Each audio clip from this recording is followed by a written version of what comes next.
Hello.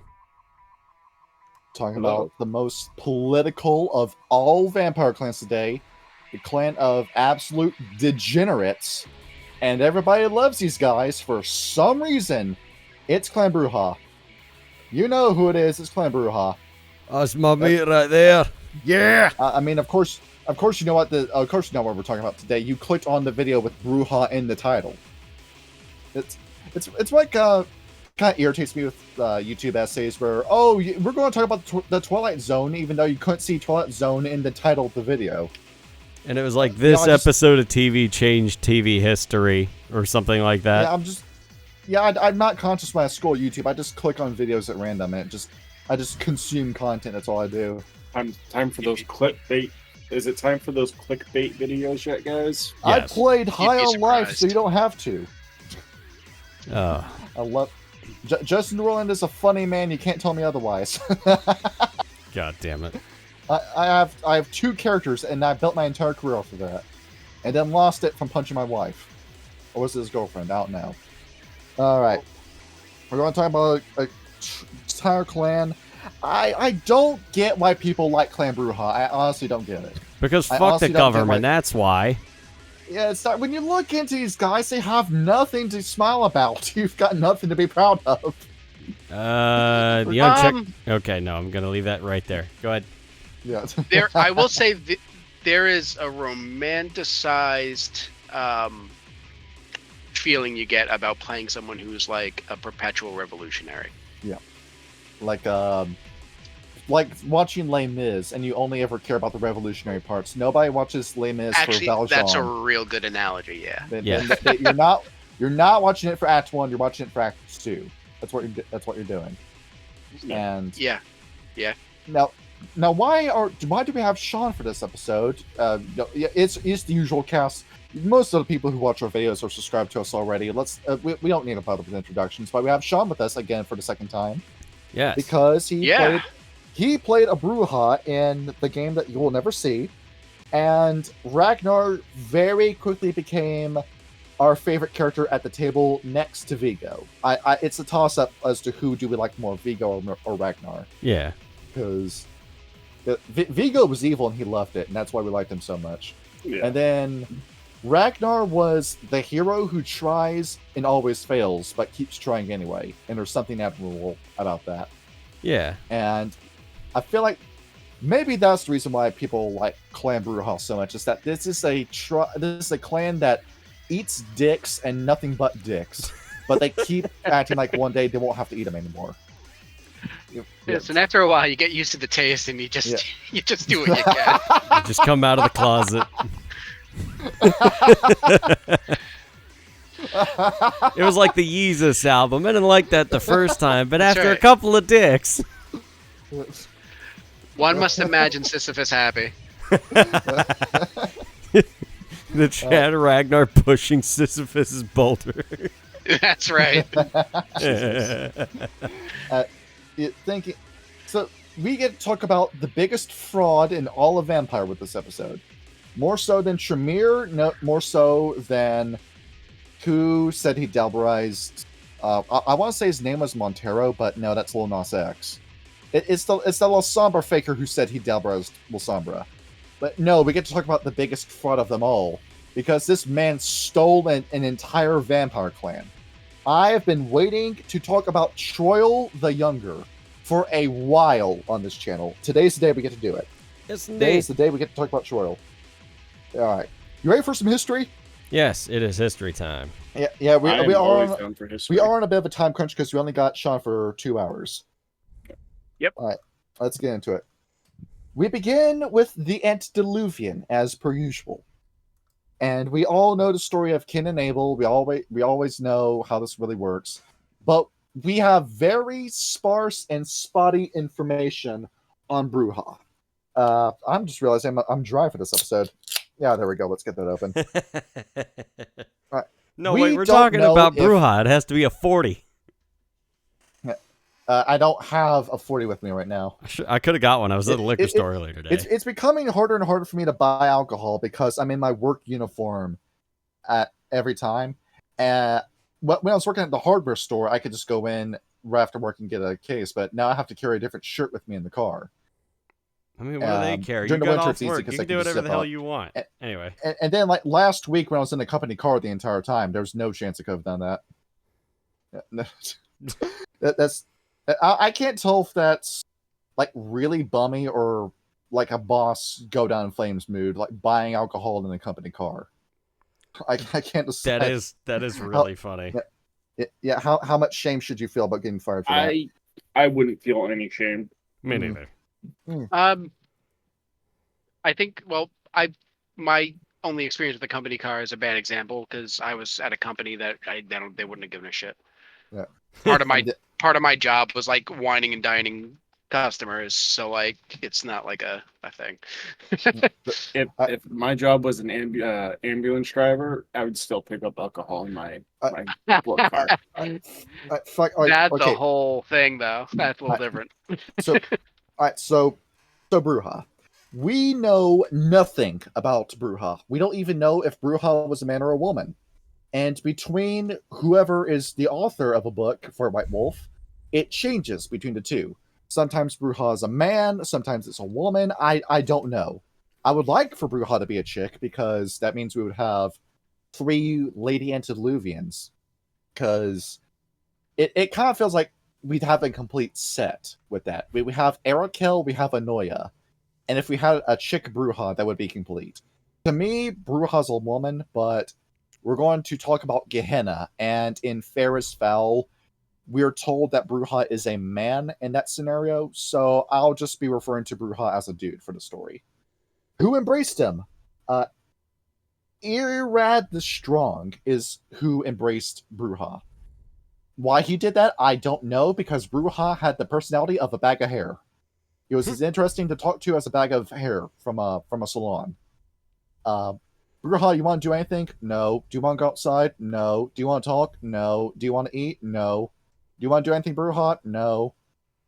And that would just be your conversation with Brujah. That's basically every date I've had. Like first date, like that's that. So relatable. Yeah, just laid in bed all day in the second city and just didn't ever do anything. Brujah was the most boring, uninteresting person in existence. So we must make them a vampire in order to perfectly preserve this most boring person. Until Brujah met Troil the Younger. And we have an entire DeviantArt account that has nothing but pictures of Troil. At least from their artistic interpretation. Really? Kendra is the name of the DeviantArt account. Here, let me pull up what they have for the artistic depiction of Troil. Because I actually do like this design. See, let me go ahead and let me post it in studio notes. So here's your visual depiction of Troil. Very pretty looking. Yeah, he's a very handsome man. Do you want the picture where he's got his ass sticking out? No, we can't show that on YouTube. And he's in the boy skirt with the boy pussy? Also, no. Femboys are cringe. That's what you don't tell your wife. No. Jesus. And so, Troil, we get soft confirmation that he's a dude. I've seen some accounts also refer to Troil as a woman, but to me, Troil's a dude. Troil's going to be a dude for the story.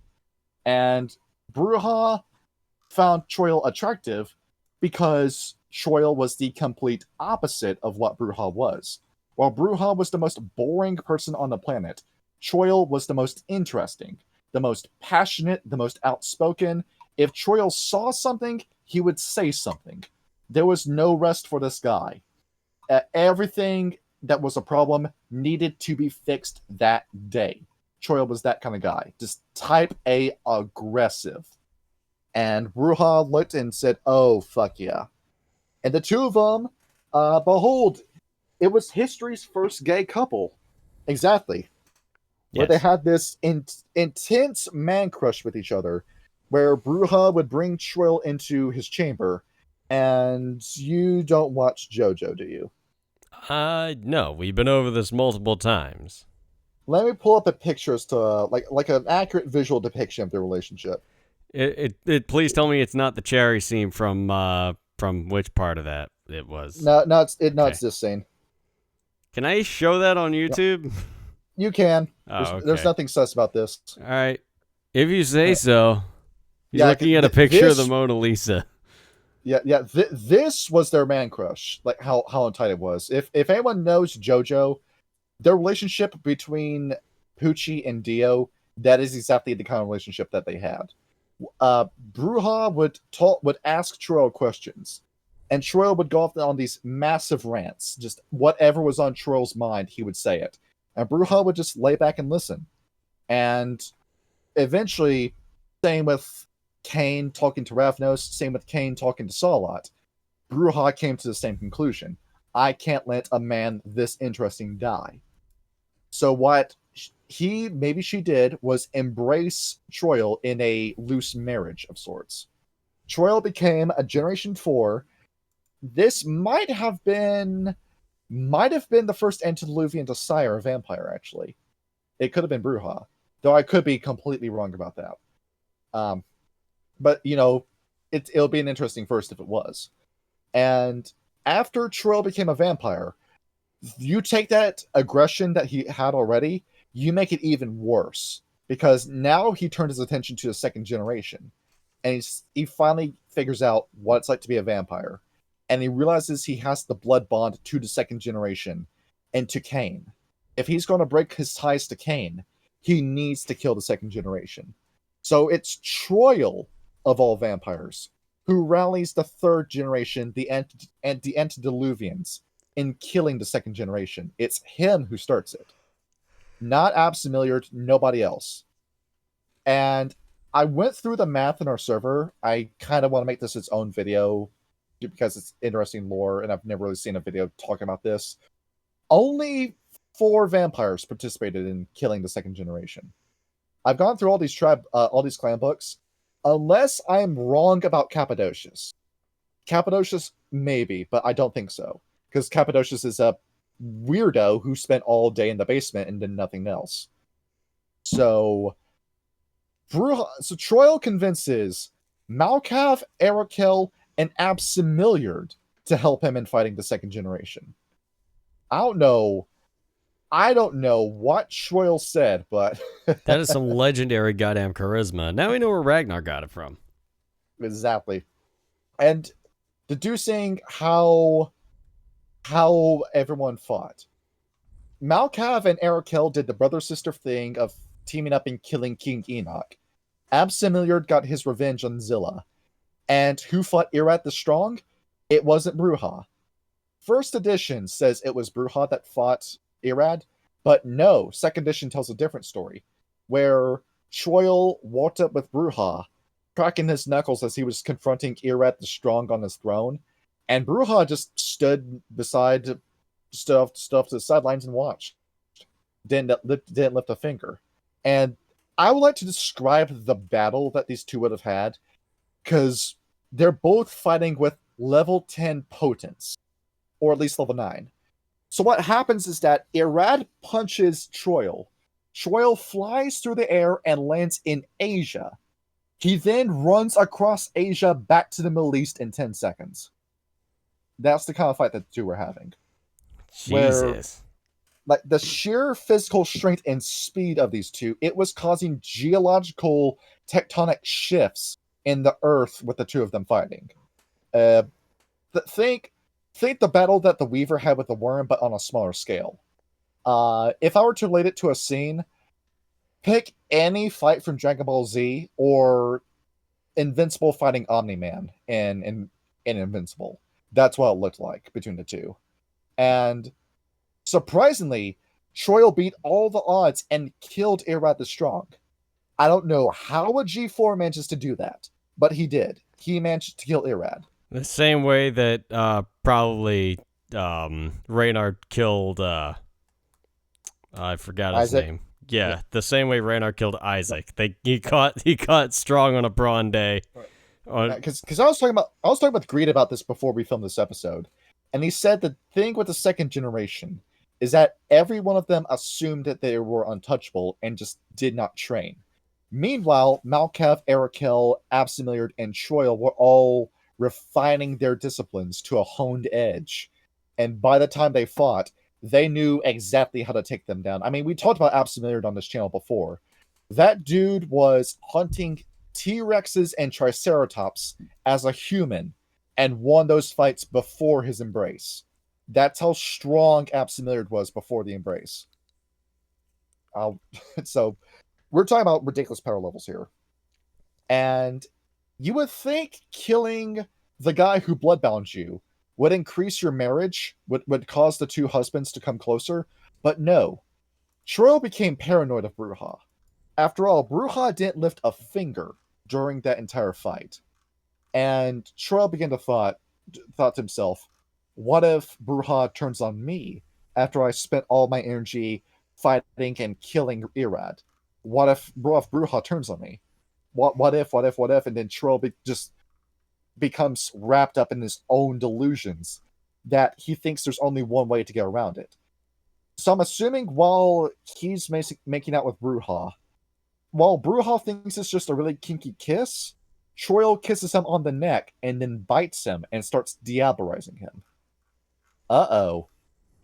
And that's not good. I told you before in Vampire, there is only one successful diabolry of a third generation. That being Tremere with Salot. So this fails.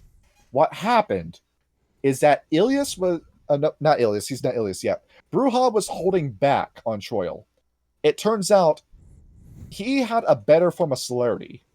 Temporus. He's basically the Flash. So what he does is that he runs so quickly through time, he pulls himself, like traveling back through time in a paradoxical sense, pulling himself off of Troil's fangs, sorry. And then he runs into the future to escape Troil. He just time travels. Yes, and he runs and he doesn't keep track of where he's going. Because as it turns out, by doing this, Brujah ended up giving himself brain damage that wouldn't heal. So now Brujah is a little wacky after that. He's half a Malkav now.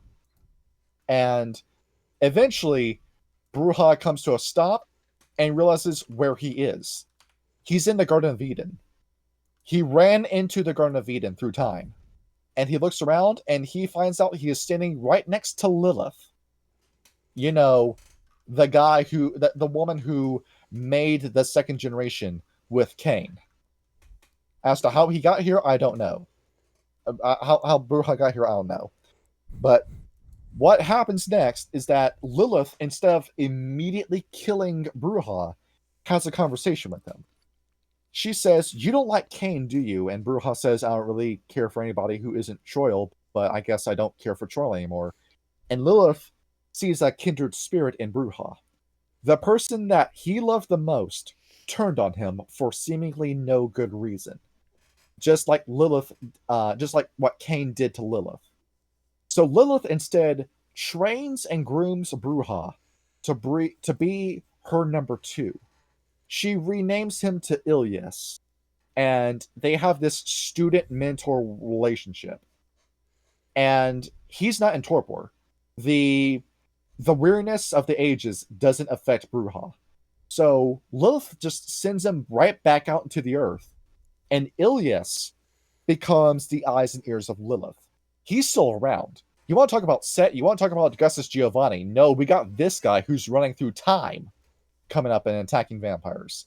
And he's waiting for Gehenna to happen. He knows when it's going to happen because he's traveled to the future and he's already seen the date it happens. Question. And he's just doing all of Lilith's errands before Gehenna happens in order to help her in her final battle against Cain. Now, what was your question? So, Brujah has Temporus, which allows him to travel through time, yet Malkav has the ability to shift his quantum state. Is it possible if Brujah ran in the right place in the right time to where Malkav was, shifting his state of matter, could he telefrag Malkav Quake style? It's kind of paradoxical because while Malkav is a master of space, Brujah is a master of time. And the two, I would say, are like parallel and perpendicular at the same time. So Brujah is going to have to travel back in time before Malkav realizes he can alter his quantum state. But by that time, Malkav has already solved it because he's already done it in the future. and he's already dispersed himself in the past. And then Iliyas would have to run after Malkav, and Malkav would already evade, and in a paradoxical sense, neither of them would ever actually reach each other. Damn, that's kind of weird. So you get, time powers are weird, dude. Yeah. I would like to try and do the math on that, but I do not know how to do quantum physics. There's, I guess, multiple universes where Malkav defeats Brujah and Brujah defeats Malkav. That would but be what the happens only. to Troil? Yes. So what happens to Troil is that he very quickly gets over Brujah and finds a new man. Now he's a great guy, right? From what I've read of your history, yes.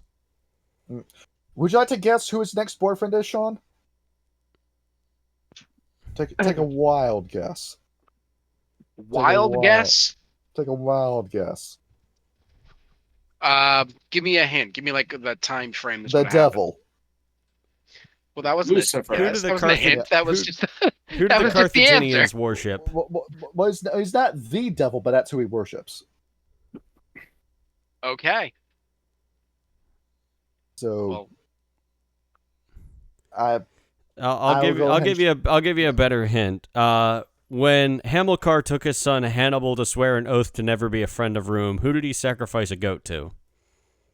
Asmodeus. Modius? No, not quite. part of me wants to talk about a He's grove that's also Bohemian. Okay, Yep. time to Google a list of demon names. Here he is, same artist, Moloch, What's his face? of all people. Yeah, Oh, Moloch. I was way Yeah. off. God of Grove. child sacrifice. That becomes Brujah's sorry. Troil's new boyfriend. And what do the two of them do? Well, first of all, Troil goes off and finds Athens. He starts Athens, Greece. And then becomes bored of the idea and then decides he's going to travel across the Mediterranean and finds Carthage. You remember Carthage, right? The big city in the Mediterranean that the Romans hated with a burning passion. And they hated them for so long, they forgot why they hated them in the first place. Yeah, pretty much. You know Carthage. Everybody knows Carthage. Let me pull up what Carthage looked like. Or at least what it's reported to look like. It I was, don't know. The Romans fucking destroyed this place. It was all along the Mediterranean and all throughout the Iberian Peninsula. And then Hannibal said, "My dad told me to hate Rome, so I'm going to march all these people across the Alps and then pillage Rome." Yeah, I was in the very tip of Tunisia, and there it is. There's Carthage for you. Yep. And then, yes, this. And what happens in Carthage is that between Moloch and Troil fucking each other's brains out, they say, we want to turn Carthage into a city where we don't need a masquerade. We're sick of pretending that we don't exist. We don't want to pretend to be boogeymen anymore. We want to operate out in the open as gods, as blood gods. And we want to create a place where we tell everybody, oh, this is a place where vampires and humans can exist together in harmony, when actually it's a place where humans are our bitches and they do what we say when we say it and we kill them whenever we feel like. That's what the city became. So, yeah, I don't think Troil handled the breakup very well. No, I don't think he did. Like, yeah, he moved on and then, had a boyfriend that was demonstrably worse in every way. Yeah, Brujah was boring as sin, but, fucking a devil worshipper doesn't really help y'all that much. And he didn't kill and drink children's blood. That's another thing that Brujah didn't do. Oh yeah, it's like who did I build for when we did Tabitha's story? You made a Ventrue who's in denial about the entire story of Antediluvians. Yeah, and I remember because Ventrue had a feeding restriction. And I rolled for it, and I wound up with the Jeffrey Epstein taste like fucking Moloch. Yeah, you end up with boys. That's what I you was end up so getting. fucking distraught about that. It was terrible. Yes. You gotta find the most awkward way to go around it without getting canceled as a Ventrue, because every Ventrue's in the public eye. Oh man. I'll just do what Kevin Spacey did and come out as gay. Can stand by that. Oh no, not what you said about Kevin Spacey. I meant every Ventrue is in public view. Okay, the public eye. After all, you Yeah. play Adventure in a different game. Yeah. I just had a bunch of hunters not be able to kill me because I used my influence as the DA. There it is. That's how you do it. Connections, baby. That's how the Ventru thrive. And speaking of those connections, the Ventru, as we know, are in the middle of Rome. They didn't start Rome. They ponied off the back of the Toreador and then took Rome and perfected Rome until the worm got a hand of it. But got a hold of it. So what happens is the Brujah and the Bali call the Assamite, they're not anti-tribute, but that's what they are, who don't want to be a part of the Assassination Guild, don't want anything to do with Hakim and Urshulgi. And they get a few Assamites on their side, and they're thinking, oh, we're sitting pretty, we got a very good army here. We've got the guys who can make you drown in your own blood by thinking about it. And then they look over at the Nosferatu and the Gangrel, and they send an invitation to them. And the minute that the Ventru hear about that, they raise hell. They call the Malkavians the Toreador, and then sweet talk the Nosferatu and Gangrel into siding with them. And they decide Carthage needs to burn today. They send an army after Carthage, and in a massive Ventru W moment, they win. They raise Carthage to the ground. They destroy Clan Bali as an organized clan. And they catch Troil. He's found in the arms of Moloch. Moloch dies. He is killed by the Ventru Centurions. And Troil is dragged out in the street, chopped up, buried, with sacred salt poured over his body so that he will never rise during Gehenna, buried in an unmarked location, and then left for all eternity. Damn. That's how his story ends. See, this is why you don't. This is why you don't have a boyfriend rebound with the actual devil himself, because Clan Ventral will chop you up into pieces and then salt the earth so that you can't come back during the apocalypse. Yeah, everybody hates Clan Ventru until Clan Ventru shows why they're in charge. Then you love them again. We'll get to that later. You have such a frenemy relationship with Clan Ventru. You can't be mad at them because they're right. They're right about everything. Except when you're Hardstat the Younger, but we're going to get the Hardstat. When we do the Ventru episode, I'm going to go off about Hardstat.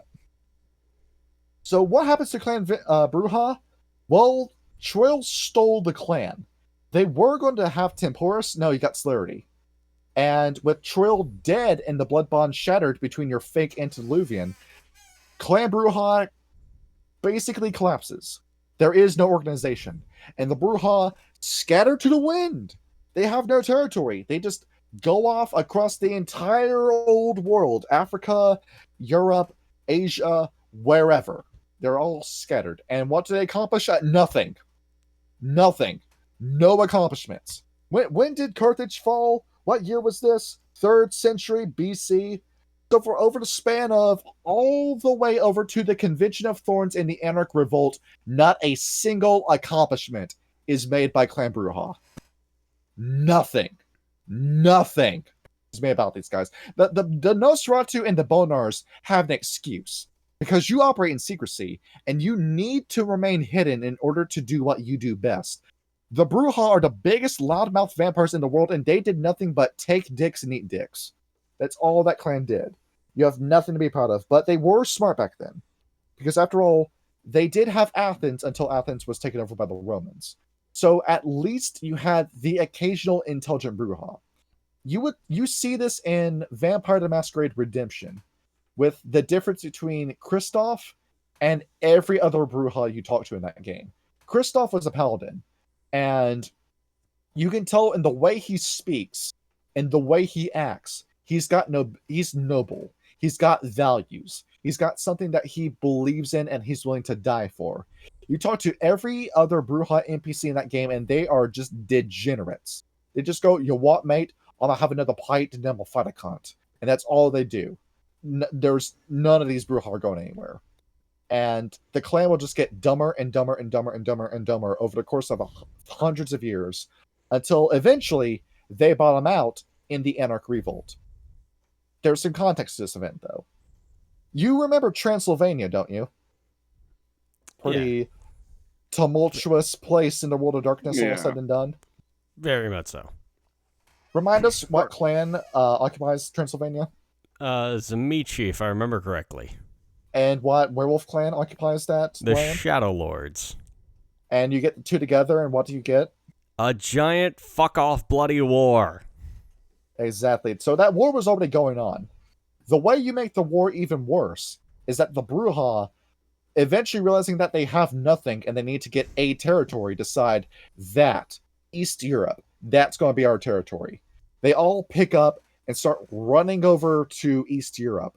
But the Ventrue look over and say, no you don't. There's the Zamichi over there. If we couldn't fight the Zamichi, you can't fight the Zamichi. You need somebody to help you. And the Brujah say, that's a good plan.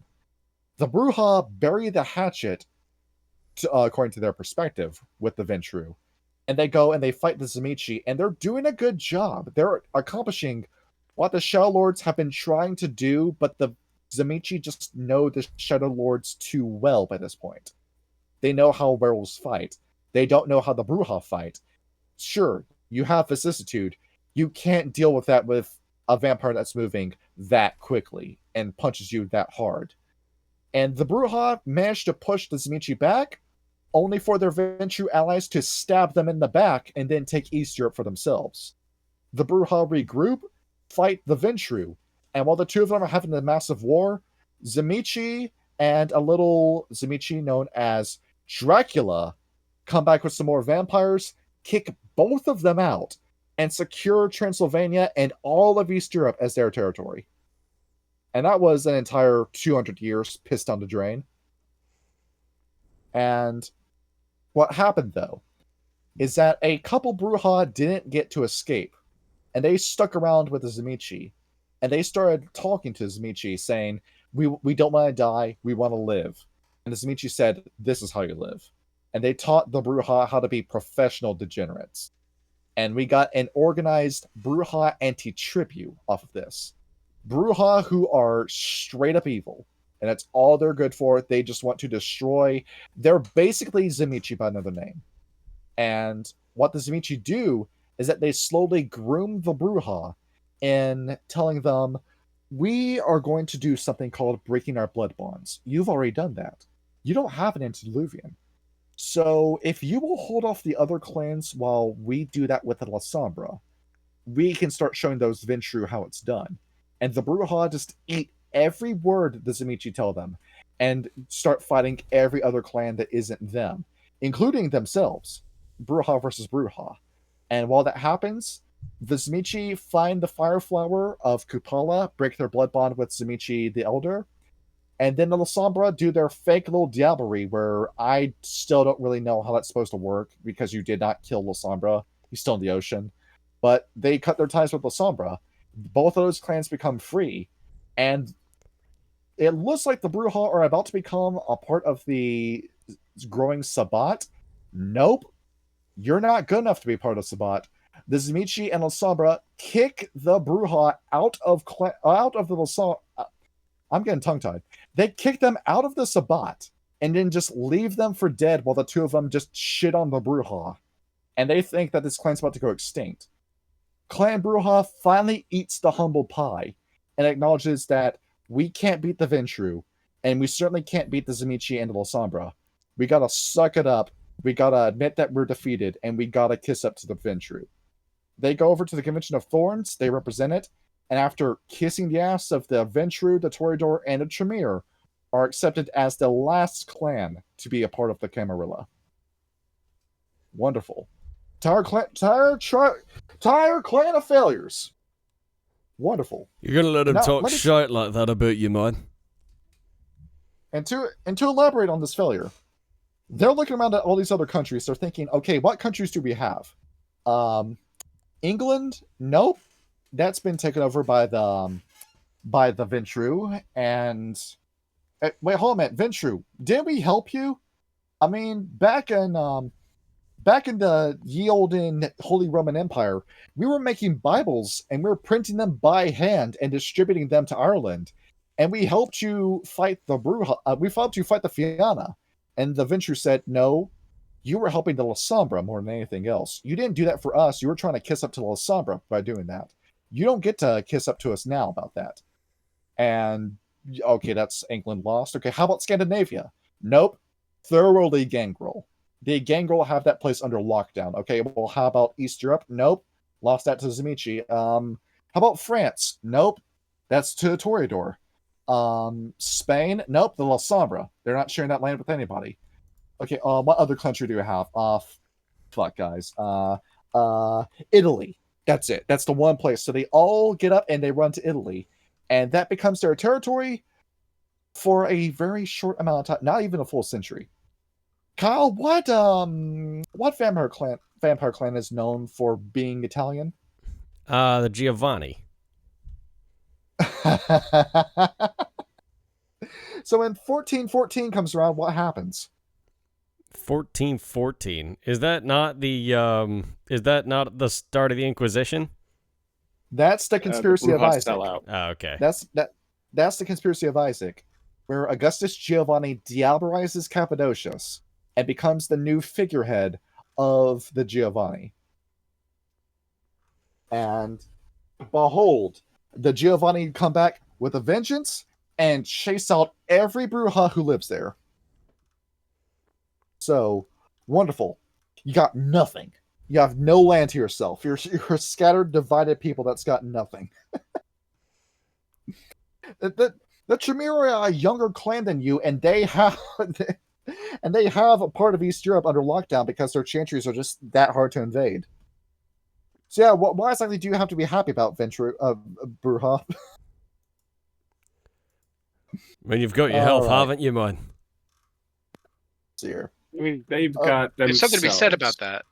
Because they are extremely powerful vampires. Like on like a 1-to-1 base, physically. On a 1-to-1 basis. I got the date wrong. It goes 1444 when it happened, but yeah, it's the same. Same at the day Conspiracy of Isaac happened. You got your ass beat by the Giovanni while they were in the middle of a war with the Cappadocians. They're very hard to rally together, aren't they? No, there's no excuse as to why you couldn't beat the Giovanni besides just sheer incompetence as a clan. And what would happen a few years later? You remember Immanuel Kant, right? I vaguely recall. And how that guy's ideas ruined the world. Oh, I know all about that. Yep. So I told you that the Brujah just got dumber and dumber as the years went on. So Immanuel Kant releases a book, and the Brujah just eat it up and starts thinking, I want to be enlightened. I want to be a postmodernist. And the actual philosopher kings, or like poser kings that were of the Brujah, start vanishing. Instead, the Brujah become less of a clan of philosophers and more of a clan of NPCs. Just pull up the Wojak NPC. That's what the Brujah start turning into. They think to themselves, we're going to go to America, and we're going to make a territory there. Nope. The Sabbat are way ahead of you. And you immediately run right back into the hands of the Zamichi. And you start kissing up to the Zamichi for land all over again. All over again. Even when the Revolutionary War happened, and you had Brujah that fought for the colonies, even after they won, nope, Zamichi got swapped out for Ventru. And once again, back to kissing up to the Ventru. And they would just be nothing but kiss asses for years and years until finally the Wild West happens. And the Brujah look at a little land called California, and they say, yes, that. Get to it.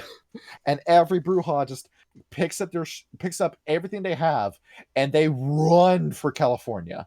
They got to get there before anyone else can.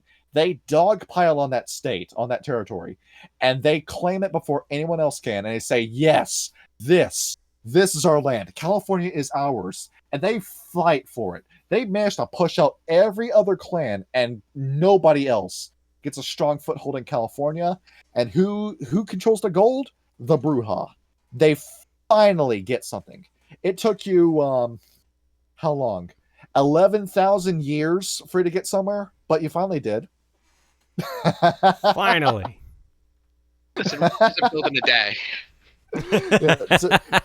Took a while, right? And they know because they lived through Rome. And what do the Brujah want to do? They say, now that we have California, fuck the Ventru. We're done kissing up to anybody. We're done with the Zimici. We're done with the Lasambra. We're done with the Ventru. We're going to make a little something called the Anarch Free State. Where we're going to take the original idea of the Sabbat that we're going to say that we started, and we're going to make the actual Anarch land. And we're going to model it after Carthage, where once again we're going to be like Troy, where we're going to create a land where humanity is our bitch, and then we can just operate out in the open without the need of a masquerade. And the Ventures say, bat fucking chance that's going to happen.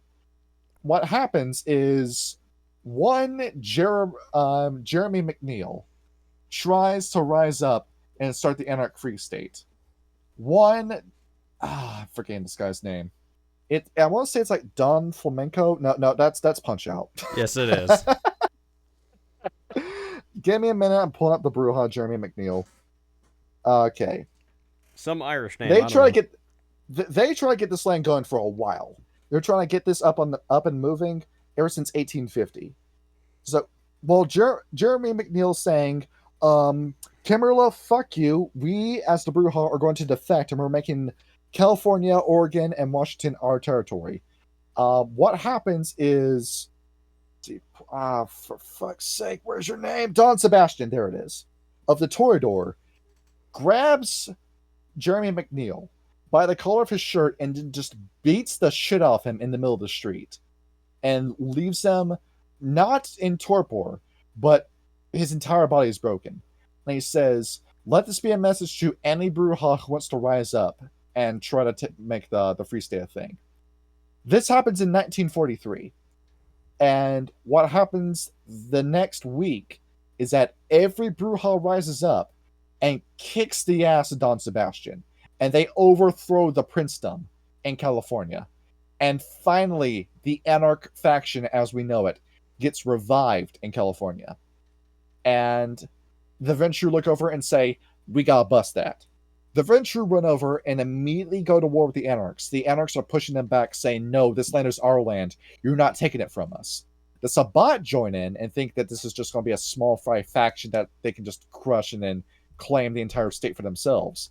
And you have this massive three-way war between these factions, to the point where the Brujah are calling other disenfranchised clans vampires, and they're getting them on the side of the Anarchs. And a lot of them are gangrel. And eventually, they are able to carve out a small territory for themselves in Los Angeles that still exists to this day. Los Angeles is its own place. You have the Camarilla there, you have the Sabbat there, but that is an Anarch territory. Same with Portland, Oregon, same with Seattle, Washington. Those three cities will always be in control of the Anarchs because the Anarchs refuse to let those places go. And sure, you have this three-way war. Who wants to capitalize off of that? How about the Kuei Jin? Yes. Because when the year 2000 rolls around and the red star appears in the sky, the Cathayan vampires see that and decide it's time to capitalize on the end of the world. With the Anarchs too distracted by the Camarilla and the Sabbat to do anything, the Kuei Jin just walk right into Los Angeles, and behold, a fourth member of a war happens. And you want to know why California sucks? That's why.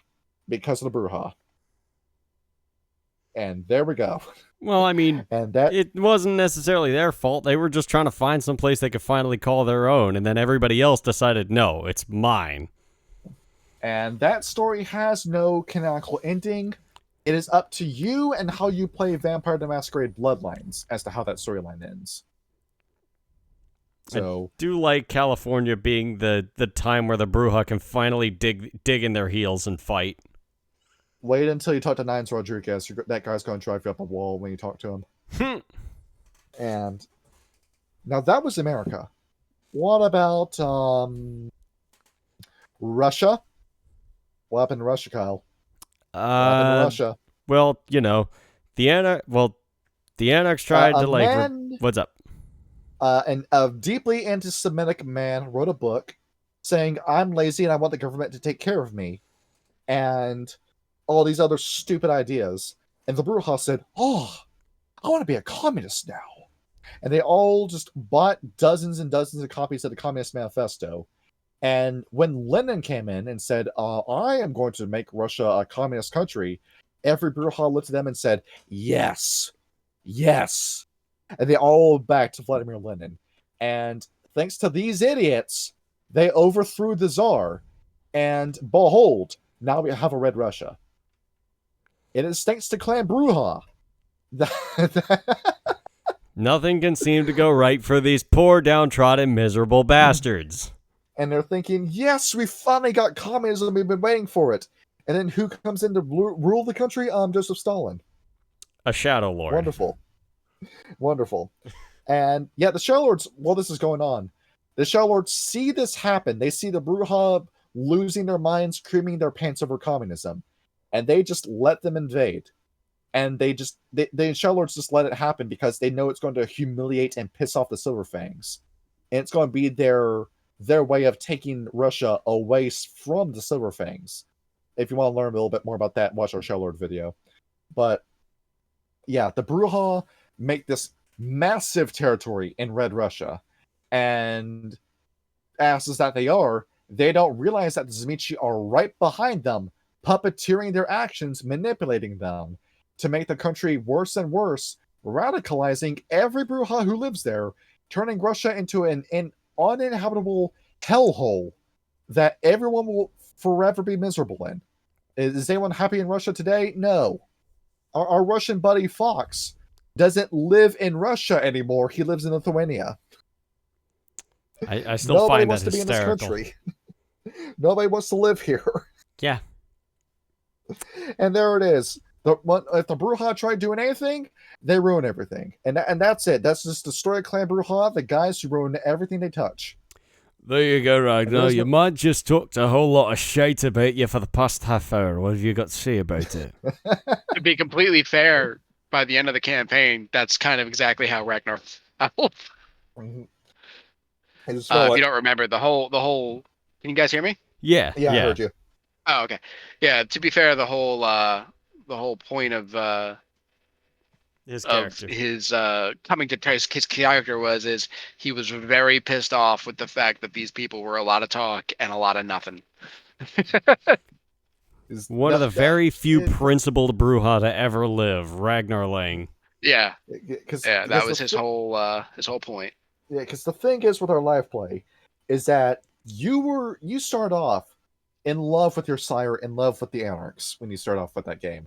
Until you start talking to the anarchs and you realize that every single one of these guys is full of shit. So you defected from the anarchs and became a member of the Sabbat. And then left the Sabbat once you realized what they were doing, and you've just been a rogue vampire this entire time. Well, I also built the character as a bit of, I don't know if anyone's ever seen Quantum Leap. It was one of my favorite shows growing up. Ooh. But I kind of built him like that. So he was like through the French Revolution, through the Russian Revolution, like in every major point of history, like he kind of just appeared somewhere. He was there. He was there. So by the end of the campaign, and even by the beginning of the campaign, there's a certain degree of like jadedness he's feeling already with the Brujah, because he was always kind of a diehard to start. Like he believed in it, and no one else actually believed in it. Like he kept on running into and giving chances to people who were like fakers, I guess you could say. Yeah. And that's what you ultimately come to realize in the world of darkness. You have no friends in factions. You have friends in individuals. That's the thing. And that's why he latched on to Colt. Yeah. Colt didn't want to be there either, and he was like, wow, he's just as jaded as I am. Huh. Yeah. And then by the end of it, I think both Colt and Ragnar were like, fuck the whole vampire everything. Yeah. It's like, we're done with this. We're going home. Fuck it. Y'all can go to hell. You gotta find Lilith and get in contact with her, because she's the only person who can unvampire somebody. That's not true necessarily.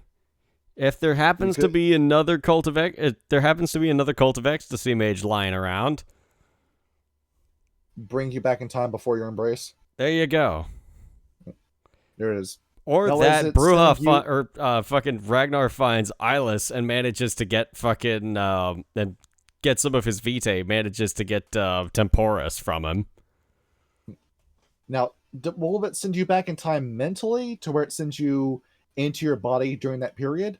Or are you going to be next to yourself and you're going to push yourself out of the way and then you fade out of existence when that happens? Oh, what if I was to be sent back to where I to before my embrace? Yep. Yeah, like you just go back in time and you say, "Don't enter that house. There's a vampire waiting for you in there."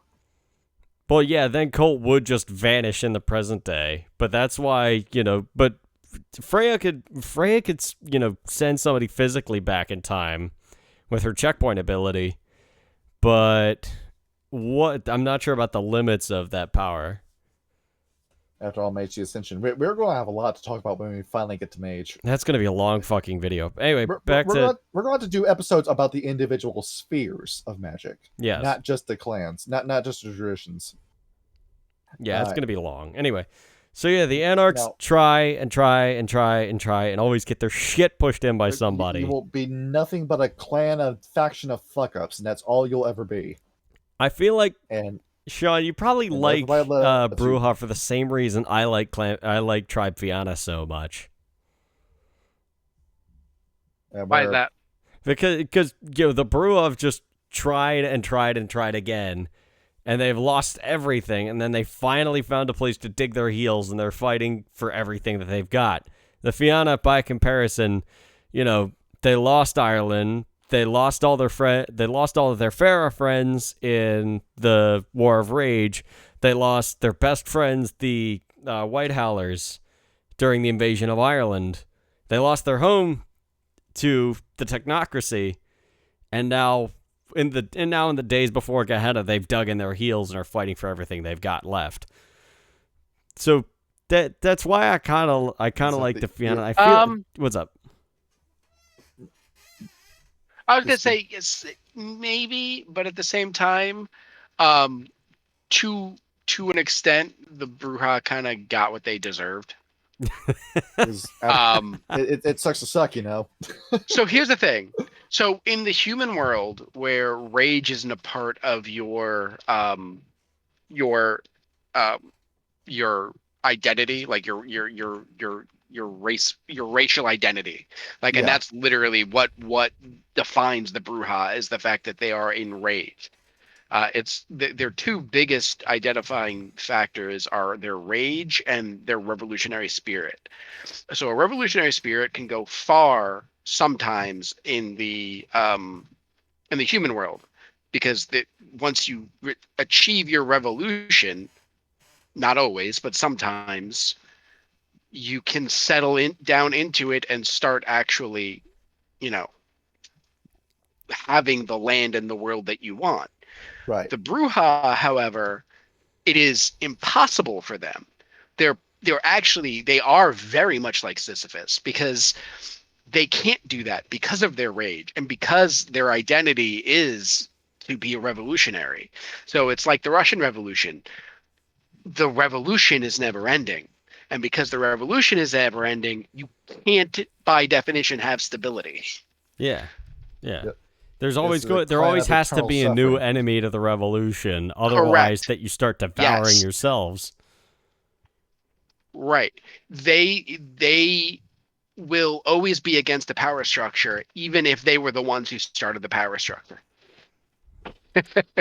That makes a lot of sense. So they gain power, they give themselves the power structure, then all of a sudden their former leaders are now the ones they're revolting against, because it is in their nature. It's what was it, and the scorpion and the who took the scorpion against the water? It was the fox? Yeah. It was the frog, yes, frog, yeah. It's the scorpion and the frog. Yeah. Yeah. Because you will never. It's their nature. Yes, they're just going to keep fighting against things that don't need to be fought against. Can I be the water? Yeah. Yes, you can be the water.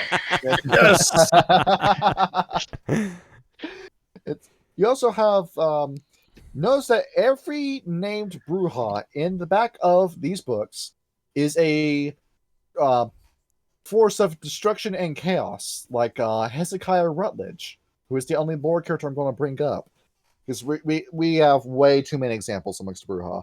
The only smart Brujah to ever live was Ekaterina, and she is maybe dead because of Polonia. But here's the guy's picture, by the way, Hezekiah. Who is this guy? He was a Calvinist who came over to America and scared the hell out of people by telling them that they were going to go to hell when they died. And that was all that he would talk about. He wasn't interested in getting the money. He just wanted you to be terrified of hell in order to get you to repent.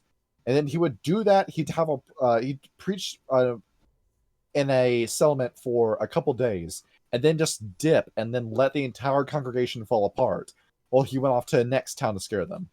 And this dude's still alive, as far as I know. He's probably walking down the side with a street that says "The end is near, repent," and a megaphone. And of course, you know that John Calvin was a very intelligent man. I did read a book about that called The Wordy Shipmates. Sarah Vowell wrote it. It was a long time ago, but fucking Calvin was a dick. Yeah, I'm not a fan of that guy at all. Not a fan. He was not. Yep. He trained as a humanist lawyer, and he wrote some of the most inhuman things. Was it Calvinism that was originally a branch off of the Anabaptists? I think so. Yeah, and that's where you get the religious fruitcakes that say it's a sin for a woman to wear jeans. So no, the Anabaptists, if you ever want the wildest religious history lesson in your entire life, read up on them. Yeah. There aren't many. Dan Carlin, who does like hardcore history, he did a podcast about them, and I got like obsessed with them because it's literally the craziest story I've ever heard in my entire life. They created this religion and this new messiah and took over the town of I was in Germany. I don't know, it was maybe Hamburg. I don't remember which town. Uh-huh. But they literally just took over this town and created this new society. It was essentially a cult. It is the wildest story I've ever heard in my entire life. I highly recommend anyone who can go read it. They just did the plot of Far Cry 5. That's what you get. Yeah, actually. And it was like a weird, like there was like a sex cult aspect to it. Of course there was. And some of them survived. Eventually, like half of them died. They were sieged by like the army came in to like put a stop to it. And it was a whole mess, but they existed afterwards. And they went on to become, I thought it was the Calvinists, but it might have been the Seventh-day Adventist. I might be wrong.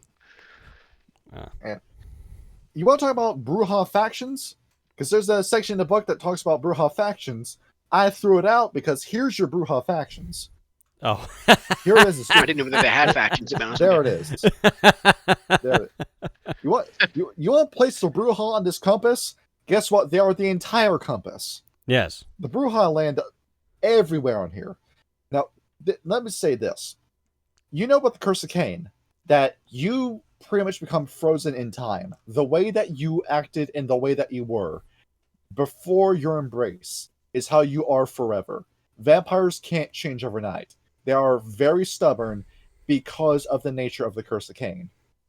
So wherever you were on this compass, you're there forever with the Brujah, and you're only going to get more and more radical as the centuries go on. So you've got one of every Brujah imaginable. You've got the hardcore tanky that said Joseph Stalin and Mao Zedong did nothing wrong, and that those citizens deserve to die for not believing in their country hard enough. You've also got the Nazi Brujah, who say the most racist shit you could think of. They're putting the Zamichi to shame with the shit that's coming out of their mouths. Yeah, once again, the Brujah, the Zamichi, the Tremere are all playable, but we can't do the Fenris. Right. Justin Chile just listens to whatever he says. Kareem Mumar just listens to whatever they say. Oh, I saw one tweet that said the Fenris are Nazis. That must be true. Let's not forget. Let's just ignore all this stuff about Clan Brujah. Yeah. Well, they're a lesser example. Let's be real. You also got the Brujah that want to make the communes, where they want to say, "Oh, we're going to share the wealth, and we're all just going to smoke pot all day, best friends with the children of Gaia. It's going to be a wonderful utopia." And then nothing's going to actually stop an army from just coming in and destroying the commune in one night. And then you've got the hyper-capitalist Brujah that wants money and only ever believes in money. I think there's a reason. Time, you've also got the return to monkey Brujah that's going to copy the gangrel and just going to go off in the woods naked and just swing on tree vines and jump on people with celerity. And I quite like that.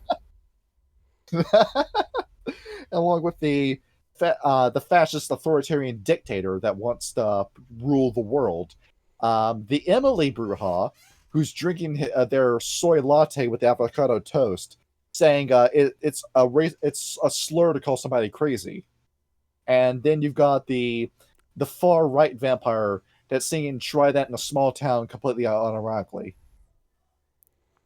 Okay. And let's not also forget the anarcho-capitalist Brujah that wants no age of consent. Jeffrey Epstein is Jeffrey Epstein a Brujah? Oh wait, no, he's Ventru. We've been over this. Never mind. He was seventh generation. They literally predicted him in the Rage Across New York book. They really did. They really did. He even looks like him in the book. He does. It's kind of fucked. But there we go. We have one of every Brujah for every square. We even have the grill-pilled Brujah who just wants to grill all day and wants nothing to do with. Yeah, that's my product right there. Yeah. The apolitical Brujah, how rare that is. You would. I'm imagining they talk like an answering machine, where you ask them a question, "What do you think of this?" and they don't ever answer the question. I don't care. I like that about you. It's like talking to Nines Rodriguez. You're talking to a brick wall. It's the gif of somebody talking to a brick wall. Hang on. See, Kyle, you play Disco Elysium, right? Not a whole lot of it. Yeah. Did you manage to get to the Sunday Friend? No. I almost died to a chair when talking to the union rep, and that's about as far as I got. The Sunday Friend is the biggest NPC you can talk to, because you ask him, "Oh, how are you friends with your smoker?" "Oh, the guy that smokes, he's going to college for an arts degree." "Okay, well, how'd you meet him?" He's a guy who's going to an arts college, and he does art." "Okay, what kind of art he does?" Oh, he does a lot of art." Can you tell me an art in specific?" No, yeah, he's an artist. But can you actually tell me what kind of art medium he does?" "Oh, yeah, he's going to cultural arts." And it's your entire conversation with him. That's funny. You never personally attacked. Not once is he.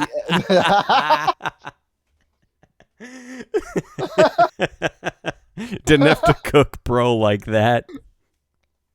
There it is. Yeah. It is the Brujah who will never answer your question. It feels like you're going through a loop and you're thinking to yourself, "Well, how did we get here with this conversation?" But yeah, looking at what we've got with let's talk about Celerity. Now that's the reason why you're playing this Brujah. You want Celerity. That's the reason why you're playing this them. That I will say, the most fun part of playing Ragnar, probably, well, at least the most fun part having to do with Celerity playing Ragnar, had to have been when Rap Red put me down for 1 second and I was gone. Yep. Yeah. I fed you a blood bag that because was I'm the like, worst mistake. That was the worst hubris you could have had. No, he's like, "Oh, I'm a Wendigo. I got a Silent Strider. They're not fucking going anywhere." Meanwhile, Colt just like shoving a bag of blood into his mouth. You have 1 blood point. All right, booking it. You can use Beat the Heart Drum, but by that point, Ragnar has already run across the Canadian border. He's gone. He's out. Yeah. Oh, we were at my cabin. Run across water. We were at my cabin on the edge of Edmonton in 1 minute, and now we're standing on top of the Washington Monument. How'd that happen? Right. So, what does Celerity do? It does one thing. Gotta go fast. Sean, I sent you the link to once again, yes. Celerity is a very good resource. It only has +6 for Celerity, though. Oh, wait, no. That's your elder powers, but okay. yeah, it's a catch-all discipline. Check out what this does. All right, give me 1 minute. Whenever you are ready. Talk amongst yourselves. I don't know. That was the thing I was always a little bit jealous about when I built Colt, was the fact that I will never match. Even though Colt was classically trained, he will never match either Ragnar or fucking Sylvester in terms of their gun prowess. Because I had no idea how to build a fucking vampire when I made him. You gotta go hard on dexterity. See, that's the thing, is like, it took me so much time to learn. Do not generalize a character in Vampire the Masquerade, or just any World of Darkness game. Specialize. Yeah, dexterity is one of the critical stats. That's something that you just can't afford to dump. No, yeah. I don't think I dumped it. It's just I put more into Dex and Brawl. Yeah. I kind of want to play. The funny thing is, dump Dex now. I completely dumped Strength and Potence. I barely put anything in Potence. Barely put anything in Strength. Because with Celerity, you really don't need that. Yep. All in Celerity and gun. I basically was, if you ever saw Equilibrium, it was that. Yes. Oh, dude, I love Equilibrium so much. No, we never did the Ragnar boss fight. But the way I had it set up is that Ragnar was occupying multiple spaces at the same time because he was moving that quickly. Oh, it was like the quantum state where I'm in multiple places at the same time. And for a good example as to how Celerity can work at high levels, Dio Brando from JoJo, the way he stops time, that's how quickly you're moving with Celerity. I have the article up, by the way. Do you want me to read the whole thing or just the system? How do you want me to? Where it says like system, each point of Celerity. Yeah, okay. So each point of Celerity adds 1 die to every dexterity-related dice roll. In addition, the player can spend 1 bullet point to take an extra action up to the number of dots he has in Celerity at the beginning of the relevant turn. This expenditure can go beyond the normal generation maximum. Any dots used for extra actions, however, are no longer available for dexterity-related rolls that turn. These additional actions must be physical, e.g., the vampire cannot use mental discipline like dominate multiple times in 1 turn, and extra actions occur at the end of the turn. The vampire's regular action still takes place in per her initiative roll. Normally, a character without Celerity must divide their dice if she wants to take multiple actions in a single turn. A character using Celerity performs his actions, including full movement, without penalty, gaining a full dice pool for each separate action. Extra actions gained through Celerity may not in turn be split into multiple actions, however. So lay that in layman's terms. Depending on how you build your character, you can attack somebody 6 times in 1 turn.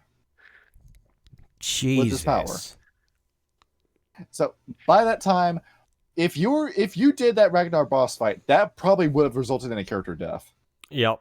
Because Ragnar maxed out his Celerity by the end of that game. Oh yeah, definitely. Yeah. Like, he was blindingly fast. The amount of amount of times Ragnar was the DPS of our Las Vegas by Night game was insane. Because how he was fighting is that he would fire 5 bullets and then throw a bomb at somebody. If the bullets didn't kill them, the bomb would. Yeah, he was aimbotting, and he had 1-man army pro on. Yeah, where Ragnar had all the time in the world and all the movement to set up a kill. Vigo, by comparison, if he touched you, that was game over. So you had 2 deadly ass vampires, and if the 2 of them, there was a scenario in Rage Across New York that we never did, where if the two of you teamed up, that would have been an almost impossible boss fight. Yeah, what if? Given how strong the 2 of you were. I mean, Vigo. The only reason Tyler is alive right now is because he succeeded a dodge by a 1 success. Yep. And same thing with how they share disciplines. Because Vigo gave Ragnar vicissitude. So now you have the powers of the Flash and Mr. Fantastic. To the point where you can combine the disciplines and do the zoom punch.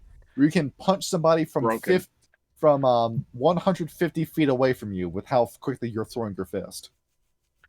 That's crazy. Broken now. Yes. So broken. That's the other thing too. We are not even getting into that's just base celerity. I'm not even talking about the gifts you get with celerity. By the end, what was it? By celerity 4 or 5, you literally can act before the DM made the call. Yeah, Jesus. You will always move. There's a provision in there to say you get to erase the action the GM just made. But preventing fucking it from love going celerity. Because when they were making 5e, they broke that discipline. Celerity, there is no reason to not take it if it's available. You got 100%. Yeah, because even in V20 and older, this is one of the critical disciplines. This is one of the strongest powers in the game. There's no reason to not take this, because it's not just your attack rolls, but your dodge rolls too, with what this can do. There's no reason to not have good dexterity. Now, with some of these elder powers, Sean, pick a level 6 to read. Hold on. Sorry, I closed the paper. We're done. Sorry, 1 second. I'll bring it back. It's all good, man. It's all good. Yeah, take a look at what some of these elder powers can do. Yeah, this is a boss fight that you're going up against. It really is. Elder power, Celerity 6+. Pick a random one. Yeah, just pick a level 6. Do momentum, precision, projectile, or tireless tread. Let's do precision. All right. Precision.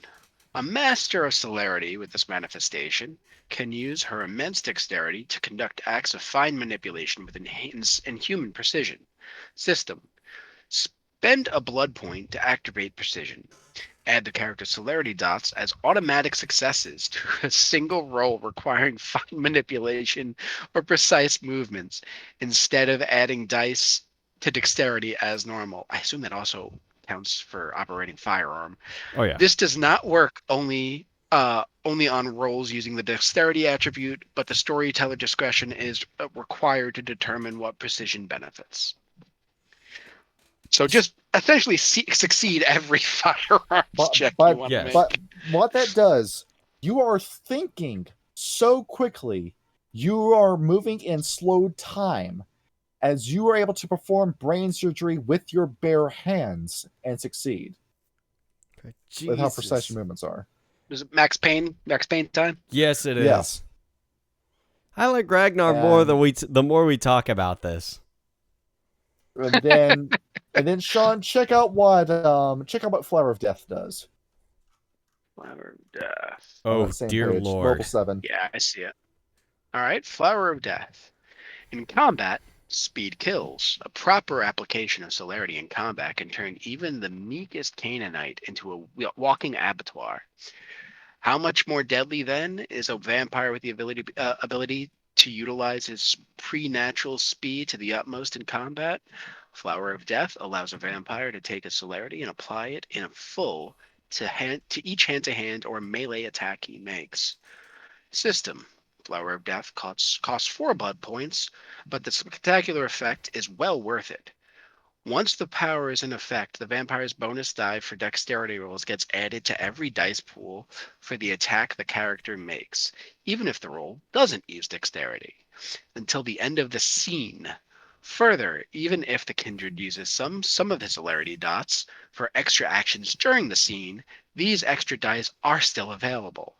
The effect is limited to hand-to-hand or melee weapon attacks. Firearms, bows, and other ranged weapons are excluded, but does grant the attacker additional dice for damage rolls, so he becomes Ip-Man.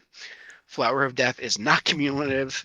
It is impossible to layer uses of the power once over one another to create an astronomical dice pool. I have a brilliant idea in case a put decides to fuck around.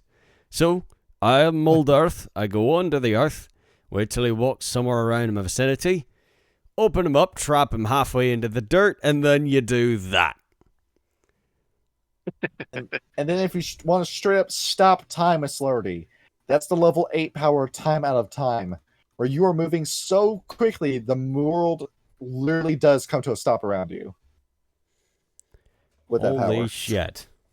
So that's when you get Temporus is at level 8 Celerity.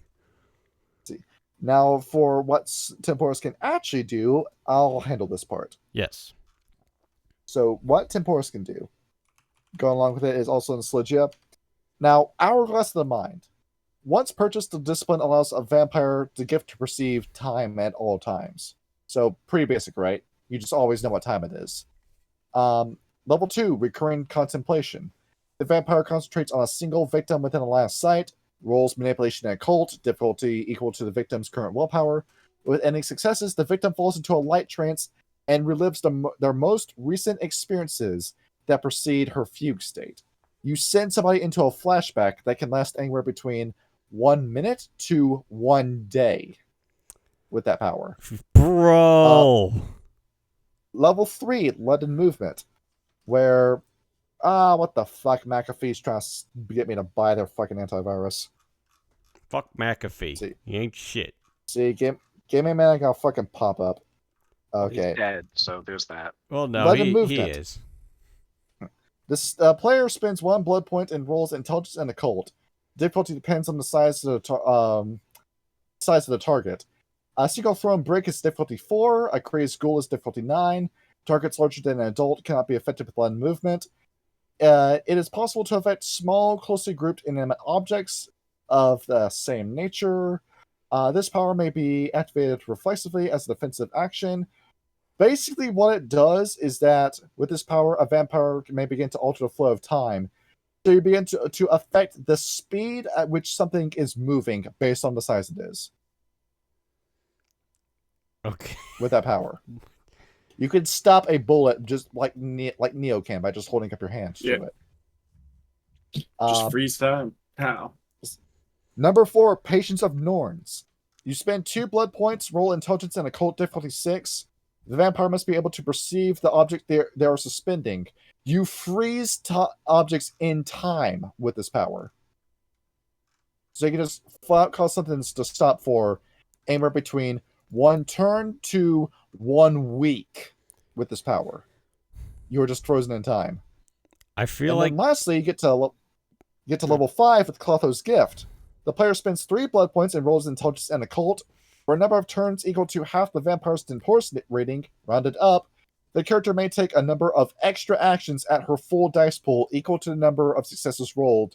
This combines with Celerity. Holy So with fuck. that power, you take the 6 actions, you make it 18 actions you can do with that gift. Ragnar, we need to find Iliyas right now. And it only gets crazier as you go up the line with Temporus, to the point where it gets to level 8, where you can just, rewind time, depending on a stamina and occult roll, difficulty 9, by either 1 week, or upon 5 successes, 1,000 years. Now, I know I said that I don't watch JoJo, but Exactly, that's I what want it you to is. know, I think that would be what Ragnar would do eventually. What, He'd find probably Iliyas? just say, fuck it. No, rewind time and just go back. Take me back. Just let him die in the French Revolution. He's the fuck out of the 21st century and just say, fuck it. Just go back to the Revolutionary period. That was the happiest days of his life. You sure, mate? I mean, I think he'd probably go before then. Because it wasn't happy. He had a miserable time during the Revolutionary period. He saw some shit. You can just go back to Three Musketeers time and just constantly relive that point up until the revolution happens, and then go back. You know what he might do? He might go back in time to the Revolutionary period, and when he was about to get sired, just fucking gank the fucking vampire that sired him. You kill Fabrice Costeau before he can get his hands on you. Before he gets his chance on. Yep. And there we go. That's how ludicrously powerful the Brujah are. Now keep this in mind. What's another clan that has celerity, but instead of potence, they have a hands-off ability? The Assamites. Can you imagine a fight between the Brujah and the Assamites with their blood powers? I don't know. Actually, we did do that, didn't we? With Talib Navid, but that fight went exceptionally well because it wasn't one-on-one. That's true. You imagine with the fight between the two, that would be the Brujah constantly trying to close the distance between him and the Assamite, and the Assamite constantly trying to gain distance between him and the Brujah, leading to a very cat and mouse kind of game. Luis versus Ragnar. Fight. That'd be a hell of a fight. I don't know why they would fight. I don't know why they would fight each other. Because, that fight probably wouldn't happen. Because Ragnar quit the Sabbat. Yeah. It all depends on if Ragnar is Ragnar, yeah. is still with I gotta stop picking characters with an R name or letters. I gotta stop doing that. You did with both Siddhartha I do that myself. and I was like, wait, is that Ragnar or is that Reynard? It all depends on if Ragnar is still with Malkav. Probably not after what Yeah. he saw. Probably not. Ragnar tends not to act unless he feels like he has to. And he only kind of joined up with Malkav because he felt like he had to. Yeah. He didn't feel like he had to. There was no other option. That was the only other reason why they would fight. But now that reason's gone. To be fair, though, if for whatever reason he felt pressured, he would fight as well. Like if he just felt like you were like forcing him into a corner, then he would fight. I got you. Yep. And I don't think Sil would do that to Ragnar. And now we get to go into relationships. We're going to see how many of these we can get through before we run out of time. Yes. So, we actually have quite a bit to talk about because the Brujah, as we know from Ragnar, are quite the chatty bunch, as it turns out. Yes. Starting from the top, we have the Assamites. Now, the Brujah and the Assamites have a very, very long history. Carthage had no shortage of assassins, and a vast majority of them were Assamites. They were, matter of fact, the second most numerous there in the city of Carthage. And there was an odd, and as we mentioned, given what was the hoe's name? What was his name? The hoe? Yeah, the fucking pretty boy. What was his fucking name? I forgot. Troil. Because Troil and Malak were dating, that made that basically sealed the deal between the Brujah and the Bali. And the narrator seems to believe that the Bali were a form of Assamites, which had a conflict over the religion of Carthage. It was rumored that the Assamites and the Brujah revered the same gods for that reason. So the Brujah have an odd sort of respect for the Assamites, even though it might not be particularly correctly founded. Stupid motherfuckers. That was the Salubri that started Bali. Yes. That was Salah who did that. Yes, they... immediately, they don't know what the fuck they're talking about. Exactly. Moving on from then, we have me, the Gangrel. They are fucking scary to fight. A lot of people, especially in the Camarilla, will get the Brujah to do the dirty work, the grunt work. They'll get them to throw hands before everybody else because the Brujah like to throw hands before everybody else. But fighting a gangrel is either a 50-50 shot, either they just don't care or they're going to scrape you across the pavement. And they seem to take perverse joy in setting up their havens right next to where the Garrow like to hang around. They're either crazy or badass or both, Chuckles and Scottish. Or they have a non-verbal agreement with the Giru Nation that they're not going to touch them and they don't get touched by them, and they actually coexist, something you can't do with the Brujah. Yes. Gangrel, for the most part, generally want to be left alone. They have some strange, loose tribal structure, and the Brujah kind of like them for that reason. They have this brother-in-arms code of conduct within each other, or they just generally respect the hardiness of strong individuals. As we said, they are somewhat friendly with the Garo. They aren't necessarily at home in nature, but they tend to make the best of it. And that is the best way that the Brujah described the Gangrel, as feral forces of nature. You know what? I love that. Feral force of nature. I love that. Even in first edition, the Brujah don't really have anything bad to say about the Gangrel. That's yet another reason why Ragnar and Colt probably got along. Yes. The Giovanni. It's very rare that a Brujah crosses past the Giovanni. There is a lot of bad blood from them after what happened in 1414 in Italy. And as far to their knowledge, they're a Ventru offshoot that fuck dead people. And they're much more in contact in the old world. They're not necessarily chummy because the Giovanni aren't really part of the Camarilla, and they seem to run afoul of Ventru and Toreador pretty often. They are, however, less hostile to the Brujah than the Ventru are, and it might be beneficial to make a strange alliance with them just out of spite for the Ventru alone. Their relationship is neutral at best, but when you can make that relationship, use whatever you can make of it. If you get invited to the pizza party, take the invitation. There's nothing wrong with talking to the Giovanni. Except the pizza's made out of dead people. And back in first edition, back when the Giovanni had a lot of money, there was no reason to deny the Giovanni. Indeed. But then the Giovanni Chronicles happened, and then Augustus Giovanni and his family fell in hard times, and now there is no real benefit to talking to the Giovanni anymore. You know, Ragnar, we love you like family. You like family, but the only problem is that when times are hard, the family's only got to look after the other family. And sadly... Well, you'll still be able to trust him, but now I can't trust him more than anyone else. Exactly. Next, we have the La Sombra. As I know, they are the leaders of the Sabbat, and most Brujah hate the shit out of the Sabbat. Mostly because the Sabbat are, all in on their crusade against the antediluvians into a satanic joyride of hell they call freedom, which isn't really freedom at all if they have to adhere to this incredibly strict religion as well as warlord over all the humans. In short, the Brujah, for that reason, don't like the La Sombra.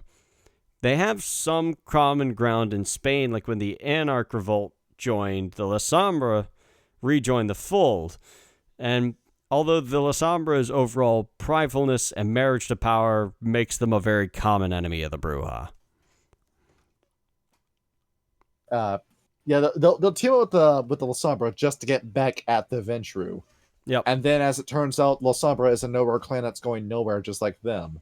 And then they break things off with La Sombra, where, I don't know, maybe if you two losers actually did team up, and you could actually get the La Sombra off the Zamichi and actually go somewhere as a faction. Yeah, it's like, hey, we notice you're palling around with this, fucking absolute lunatic that made buildings out of people and carries a genetic super virus that could end the world. Do you want to hang out with us instead? We like to talk about fighting people and, overthrowing governments. You know what would have been a better thing to write for Vampire 5th Edition? What's that? Instead of that stupid subplot with Theo Bell killing Hardstadt the Younger and causing the whole entirety of the Brujah to leave the Camarilla, what if instead of, I don't know, shooting the Sabbat as a faction, you instead had a good portion of the Brujah quit the Camarilla and instead join up with the Sabbat, and then they teamed up with the La Sombra, and the two of them actually did start improving. They started working on each other's best qualities, and eventually managed to cut out a decent portion of Europe for themselves, to the point where they didn't need the Zamichi anymore. That would be a more interesting story. Yeah, but then what would the Zamichi do? I guess they would just go back to, fucking around with their flesh people. The Zamichi will just go back to killing each other, as they usually do. Yep. Zamichi and Tremere are natural enemies. Yep. Like Zamichi and Gangrel, and Zamichi and Toreador, or Zamichi and Zamichi. and Tzimisce and Dracul and Tzimisce and Volgir and all of our other bloodlines. Exactly. So, moving on from them, we have the Malkavians. Most Brujah are kind of split on what to think of the Malkavians. They respect the fact that they do whatever the hell they want, but functionally they're fairly worthless.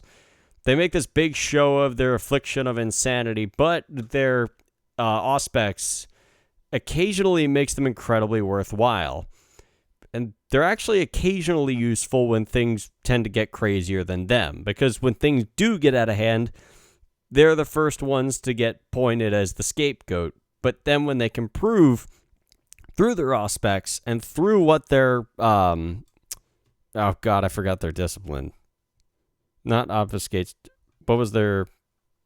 Aspects. No, not aspects, the other one. Dementation. Yeah, through their common dementation, they find out, no, people are not going crazy because of us, because we've seen that, because we do that. So we'll find out what else it is. They're occasionally useful, but remember, they're still fucking insane. The pages that you sent me actually had a really interesting story about it. If you want, I can briefly summarize what it is that they said about it. Wherever I put my notes at. Okay, never mind. I lost my notes. Where the fuck did I put my notes? There's a hell of a story, Kyle. God damn it. I was going to read the thing, and then now I wasn't. Okay, no, there we go. I found it. Okay. The Malkavians. Yeah, so... in this case, well, actually, let me see what it was. It was, the narrator made a haven outside of Seattle, and the prince did not allow Malkavians among the Primogen, and it really wasn't hospitable to Malkavians. So they only 3 made their permanent havens there in Seattle. But kindred started turning up dead, or running out into the sun, or devouring their ghouls, and just randomly murdering people. And the Malkavians that were there in Seattle got the finger pointed at them, but they weren't acting any different from how they normally did, and they were unaffected from the madness in the city. But by reading the dreams, the Malkavian, and divining the trickles of blood that were dropped into the water, one of the Malkavians found out that that another kindred was using it in order to control other people. And the kindred was a member of the Nkanu, who had been a part of the kindred for so long that he'd become deranged. And he used his blood to plague the city's Canaanites. So the Malkavians managed to sniff him out using their own aspects, which, like I said, does make them useful. So they're useful, but they're insane. Remember that.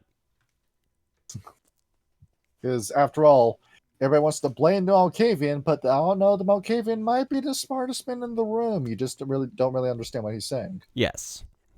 Speaking of the smartest man in the room, the Nosferatu, it's you have to feel sorry for them, but do be very careful of them. Because they can't go out anywhere, and they like to think that they know, and they do know everything, but they are kind of obnoxious, and they think they can get away with it. But the neat thing about the Nosferatu is all of their knowledge is entirely useless unless somebody else knows it, and they like to hold that over everybody's head. Without someone to make their secrets valuable, then they aren't valuable. In general, this makes the Nosferatu better compatriots than enemies because they're going to know everything about you as well.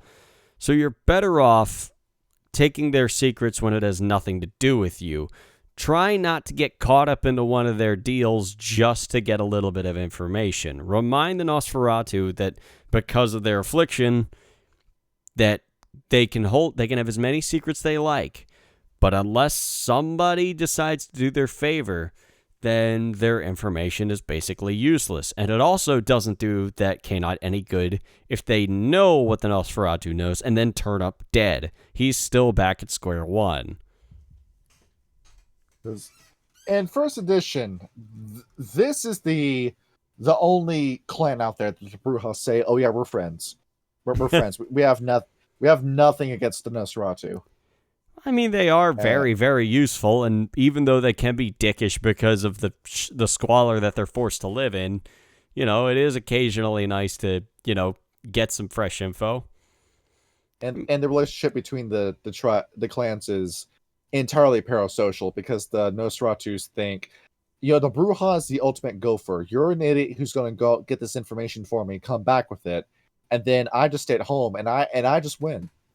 And if you died, no skin off my nose, because you're not from my clan. We have no affiliation with each other. Yeah, basically. So there we go. Yeah. Moving on from that, we have the Ravnos. They aren't as bad as most people say they are, but you're never going to get more out of them than what they want you to know, and half of everything they've told you is a lie, and if you tell them that your source is Ravnos, you're likely to get yourself killed. They are, in that respect, very, very clever, but know that trying to get info out of a Ravnos is dealing with the devil. Nobody is better than dealing with emotions than the Ravnos. And also, after the week of nightmares, they are not above playing the scared, sad refugee card. But their treachery runs a lot deeper than it seems on the surface level. And no matter what you do to try and weasel your way out of a deal with the Ravnos for a little bit of information, you're always going to get screwed over. There's in first edition, it's kind of the impression I was getting from it was this screenshot from Toy Story 3. From Toy Story 3. So long, partner. Yes. Really? They talk about the Ravnos and they say, you know what? You are single-serving friends that the minute that a Ravnos shows up in town, be around that Ravnos, because you're going to have the most fun of your own life around the Ravnos. I haven't any doubt about that. They like crime. The Brujah also like crime.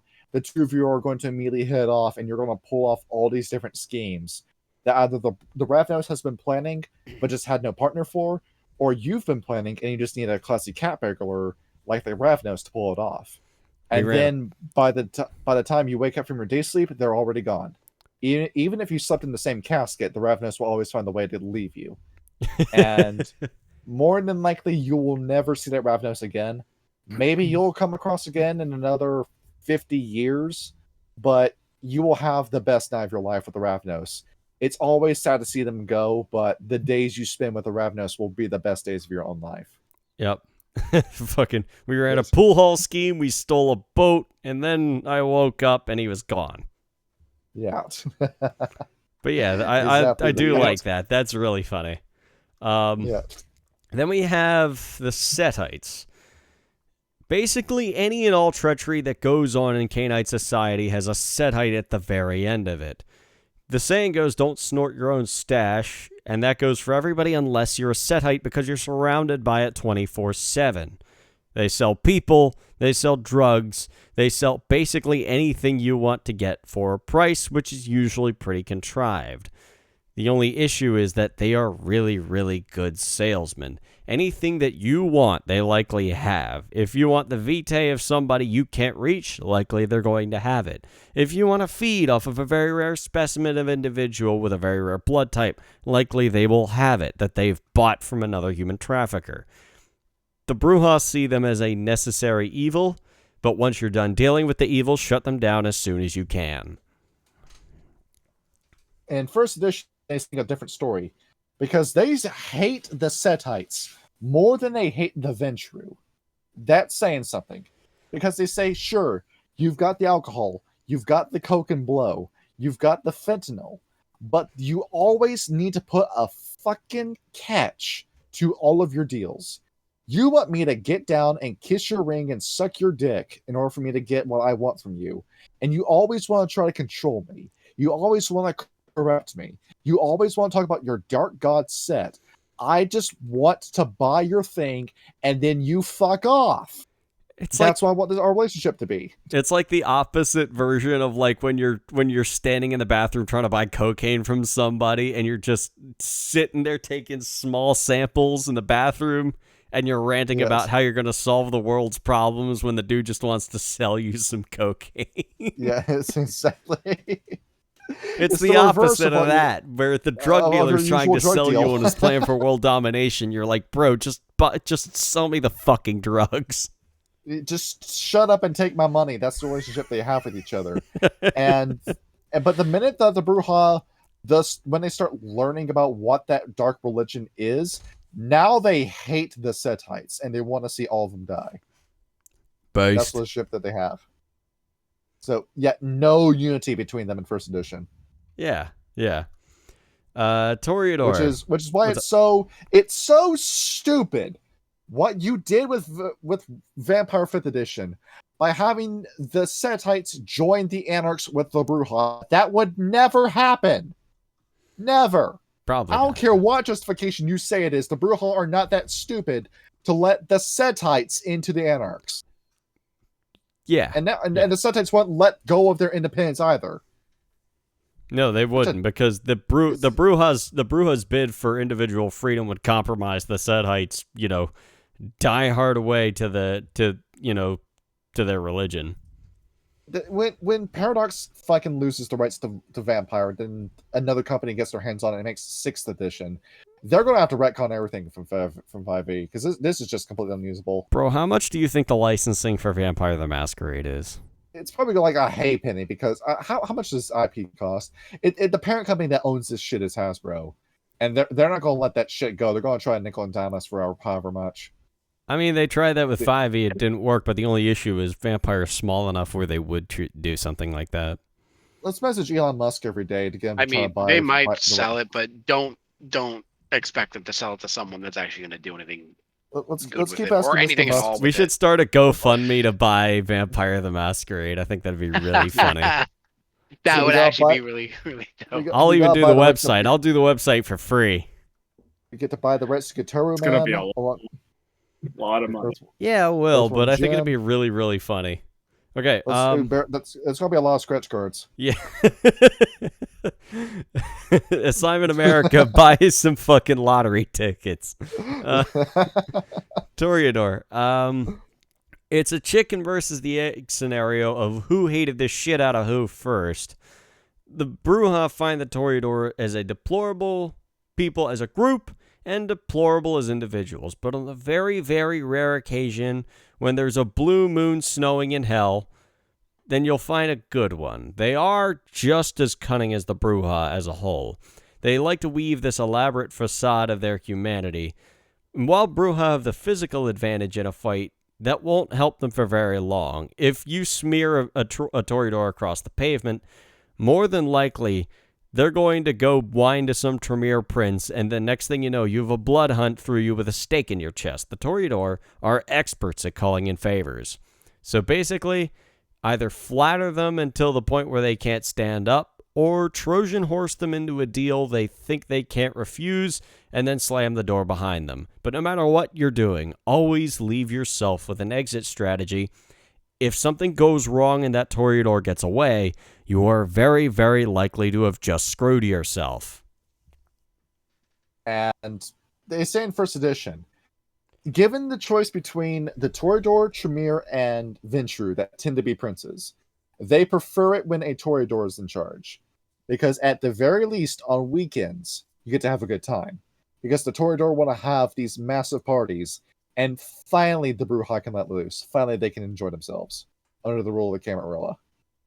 I like that. But every other day, no, the Toreador is just gonna micromanage the shit out of you. I actually did have a dream one time where, I got invited to, someone's really bougie estate in downtown in a city near me, and I just wound up sitting out in the back watching the rain while I was smoking a stogie with a Ventru. That must have been a Toreador party. It was like the conversation in what was it, American Psycho, where Willem Dafoe is talking to Christian Bale. No, we were just sitting there, passing a stogie back and forth, and I noticed his fangs, and I'm like, interesting fangs. That wouldn't make you Ventru, would it? He's like, actually, yeah, good eye. You have nice World Darkness dreams. I have twisted dreams. So I'm Danny Grand Slam attacking a guy in the Bojangles. I'm sorry, that's funny as shit. Next, we have the Tremere. Now, in the Zamichi, or in the Sabbat, they don't have as much to say about them, mostly because this is very much an outsider looking in. For the Tremere, they are either very, very fragile or ungodly powerful. Only drawback to that is the breakable ones are likely going to be the bitches of the stronger ones. It's their secret mission to find some magic bullshit, and they're all uppity whenever you fucking interrupt them and shut the fuck up. No one cares about your stupid Lord of the Rings fanfic. Know your fucking place. Trash.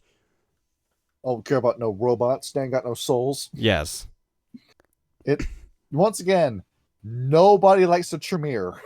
Yes. Nobody. For very good reason. They're pricks.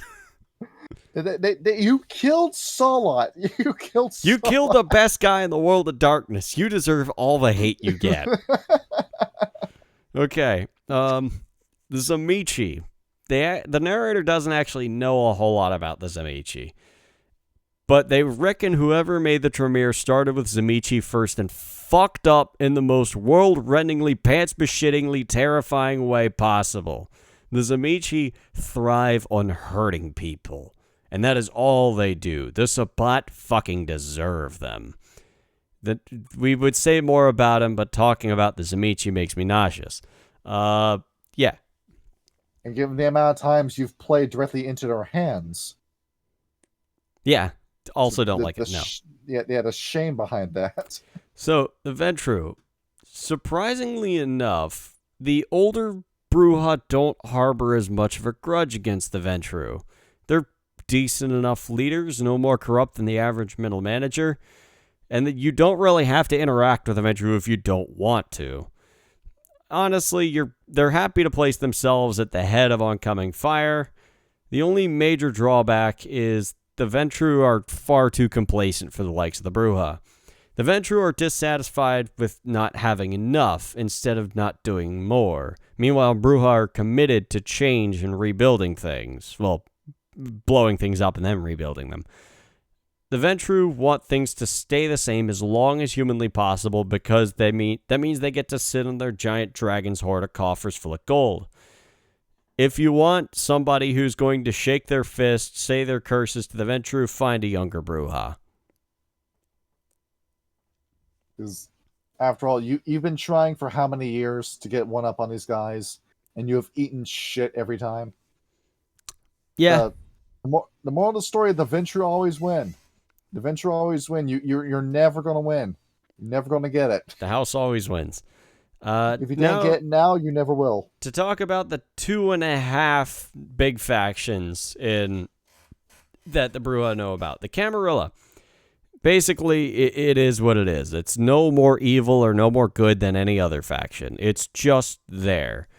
But the upside of the Camarilla is it's a very adaptable group. You don't have to sell your soul for some premonition or some great crusade against things that don't exist, even though they do. Granted, the Camarilla absolutely has its fair share of problems, and most of it has to stem from the inherent differences between the elders and the neonates. As we said before, the elders have been placed so out of their time that they can no longer relate to the world about them, which makes them completely staid, and they can't understand why all of their outdated tactics fail. Meanwhile, the neonates have every human advantage possible within the presence of their time, but they have no gravity of the blood of the embrace and what that means to them. And it perpetuates itself in an endless vicious cycle of elders tell a neonate what to do. Some of the neonates, tell them that they're full of shit. The elder threatens to kill them. The neonate goes and gets himself killed. And then the elder refuses to change anything. In order for the Camarilla to survive, it needs an equilibrium between the two. It needs to evolve past formal rules and formal titles. It needs to be able... The neonates need to listen to what the elders say, but the elders also need to understand that the world is not what it was before. But between everything else, the Camarilla is indeed the lesser of two evils. There it is. You finally eat crow. You finally tell it like it is. You finally stop lying to yourselves. Yes. There it is. And now for the greater of two evils, the Sabbat. Honestly, we're shocked that it's still here. They believe in the unceasing holy war against creatures that actually exist, but we're not going to say that. Some Brujah seem to think that the Sabbat fits their lifestyle a little bit better because of the promises of freedom from warlording over human beings. But in all honesty, as the book itself says, and let me pull this, I got to go back through my notes because now it's in Discord and it's all over the goddamn place. Right. As the book puts it, Jesus, I had it and then the Sabbat philosophy is built around an unceasing holy war against creatures that don't exist, which somehow asserts their superiority over mortals. Doesn't make much sense to me either. Some people think that the Sabbat ideology fits the Brujah unlifestyle. I won't argue with that, but we Brujah are not stupid, and being told what to do with a backhanded reference to it as freedom strikes us as fundamentally flawed. The Camarilla works a little bit better for the Sabbat just because they generally let you do what you like, given a few stipulations. The Sabbat in general just seem kind of misguided, and it's best to just let them dig their own grave. There we go. And yes. Then, but compared to our faction that we made ourselves, definitely the anarchs. That's the perfect faction.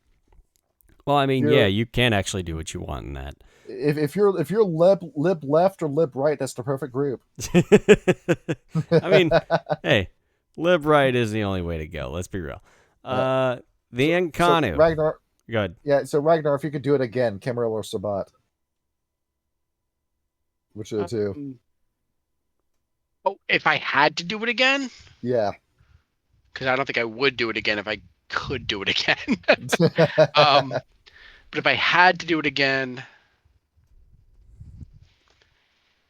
probably Sabbat, because Camarilla is just too anti, because he still believes in all this shit. Yeah. It's just he didn't believe that they were good at all that shit. Like he was a true believer. He just was naive in thinking that the anarchs shared his true belief. You'll carve out a spot for yourself in South America. You'll join up with Che Guevara and have a great time. Yeah, but come to Brazil with me. Help the Garo kill the fucking Pentakes. It'll be fun. I promise. In and out, 20-minute adventure. To be honest, he would probably, if anything, be more inclined to, even if he, I think he might just be like, fuck all the clans and go off on his own. There it is. We'll find a mage rum and jump in. He might just be a lone vampire in the woods. He will be a Ronin vampire. Yeah, so you come out, build a cabin with me. We'll go terrorize some people. It'll be fun. There you go. Yeah, that's fine. See, the notes I sent you had something to do with the Incanu. All right. Yes, it's very short, but the narrator himself is not sure if the Incanu are real. They mostly think it's I gotta get going. Yeah. So thank you. Sean will finish up on the small details. Yes, thank you very much, Sean. Yeah. All right, yeah. Good night, sir. Thank you for having me. Good to have you. Good night, guys. Good night, sir. So, the Incanu, the narrator isn't entirely sure if they're real. They're more of a boojum to spook all the neonates. Oh, hey, if you fuck up, there's this, cavalcade of elder vampires that'll, kill you in your sleep and dealberize you. I mean, they're probably there. That's all it says about it, really. I disconnected Sean. A what? I disconnected him. Why? I don't think he hung up. I think he just closed his laptop. Oh, okay. Yeah, that probably happened. Yeah. Either way, so the Incanu, they don't really know. They probably exist, I guess. Yeah, it's just a myth to scare people that think they can live outside the Camarilla or the Sabbat. Basically, they're not vampire hikikomoris waiting for all of you to die so they can come over and live in peace. Yeah, basically. And lastly, everything else. We don't care. We don't deal with these kinds of things. Let the gangrel hang out with the Garo. Let the fucking Tremere buy ancient spell books off of the mages. Let the Giovanni fuck their dead people. We don't care. Just leave them alone, and if they don't leave you alone, start singing. That's it. Now, they shorten it like that because in first edition, they did go over each of those guys individually, each creature individually, but they didn't name names. And it ultimately did boil down to just get away from it. Because even though you've got Celerity, even though you've got 6 actions in one turn, your punches, unless you really put points into potence, will not be able to kill a werewolf. You won't be able to get to a mage in time. You can't land attacks on a wraith to begin with. And the changeling, we went over just how strong Ledger Domain is at level 1. So yeah, so even though the Brujah are very strong, they're very strong among vampires. They will get folded if they fight anything else. Yes, unless you're Ragnar. And same thing with Right. That goes and shows just how ludicrously powerful the Assamites, the Tremere, and the Giovanni are in comparison. Yes. And the little Sombra and Zamichi too, if they had half a brain. And, well, how did the Brujah function? Not really, but let's talk about the rant. Yes. So, all the Brujah will gather together on Friday night and have a little thing called the rant, where they all just scream their political opinions at each other and feel great afterwards. And nobody really accomplishes anything, and nobody ever changes their opinion. You just it's just a bunch of brick walls just shouting at each other. Basically, that's what the rant is. So if you want me to go Twitter. into a more in-depth explanation than that, I'm not going to. It's Twitter. It's basically, this is Twitter, the Vampire Clan. Yes. And how do you really upset a Brujah? You ban them from the rant, and they will lose their minds if that happens to them, because now they're having a political rant to nobody. They just have to share these opinions with themselves, and then lose their minds.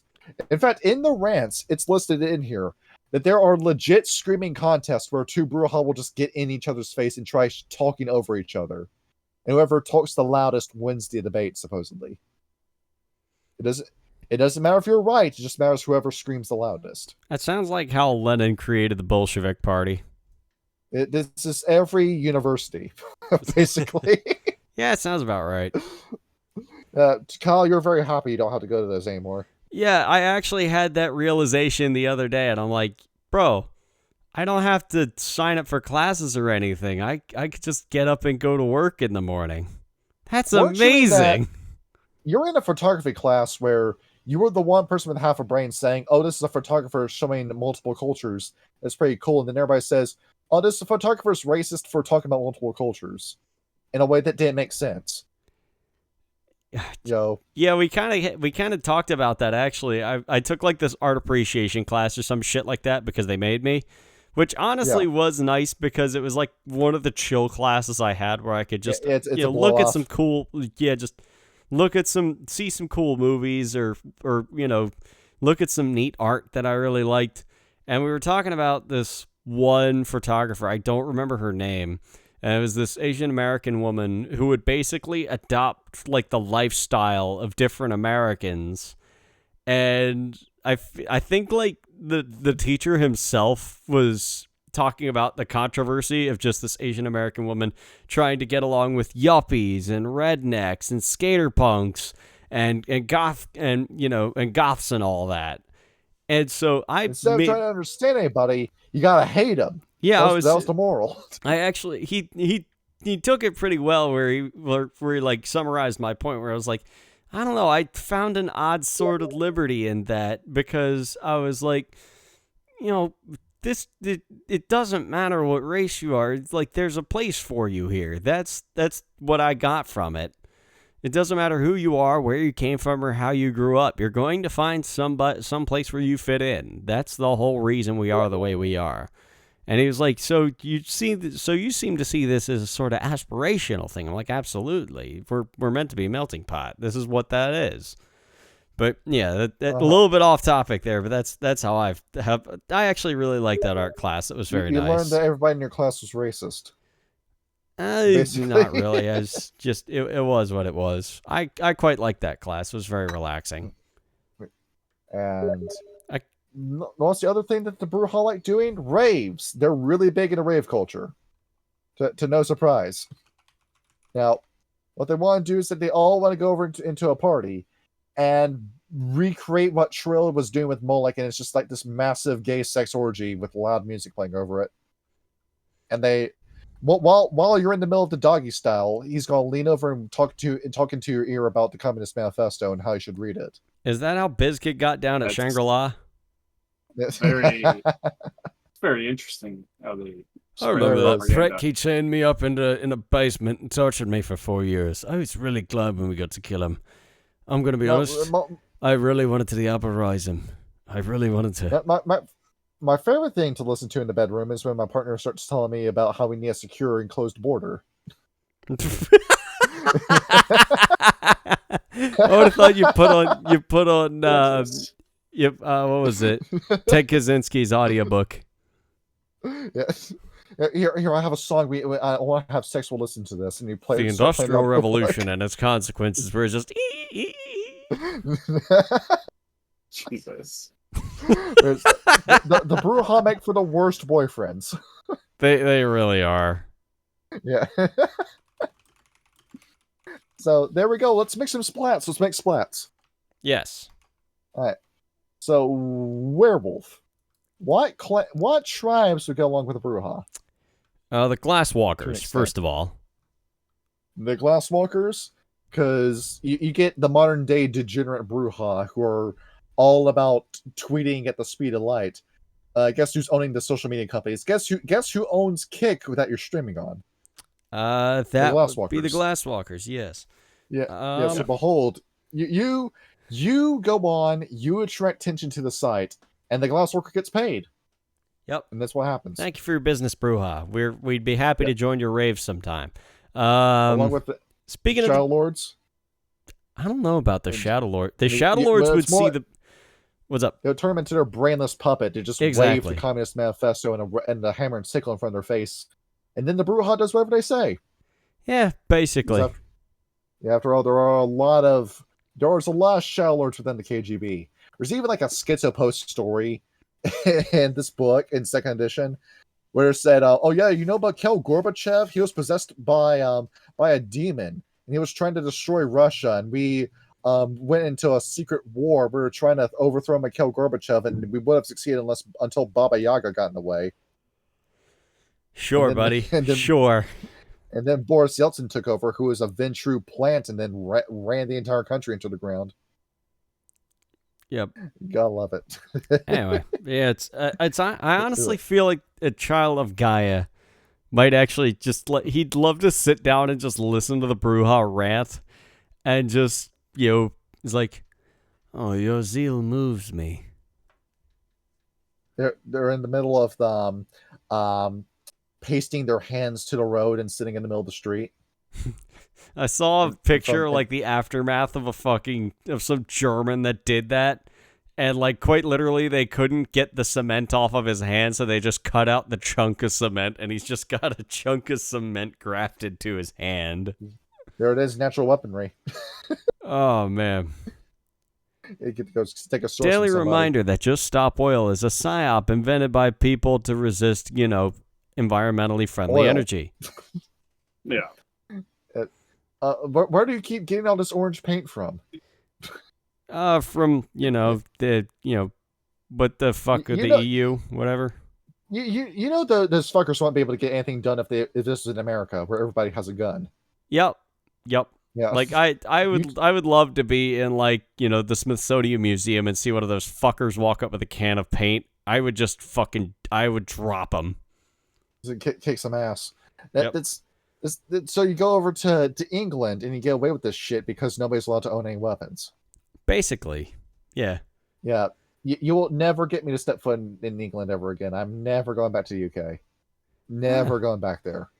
Yeah, we'll see. Anyway, Ryan can't go there because he's banned from a curse. I'm not going there because I can't go to Scotland. Yeah. It's part of the UK. It's part of the UK. I ain't going there ever again. That's funny as shit still. Yeah. Okay, who else? How about the Actena? Because why the Actena? After all, race politics. I mean, yeah, but I think the Actena would be too wrapped up in binding the land to worry about that at the time being. They already know they've won, so it doesn't matter. So you get the Brujah to fight for you. You get the self-loathing white Brujah liberal to start fighting for racial equality, and then the Actena save some money. Don't need to spend any money on that. The Brujah's out doing it for them. I guess that makes sense. You gotta love the Brujah. They're nice and stupid, very easy to control. Despite the protests of the book. Along with the Black Fury, where it's the self-hating man that wants to be a feminist. Or hell, just a feminist Brujah. The Black Furies just get to exploit them. But if it's a woman Brujah, well, now you actually got some unity. Is that real? You've got the radicals like the Amazons of Diana amongst the Black Furies. That'd be interesting, actually. Yeah, there'd be some solidarity between the two.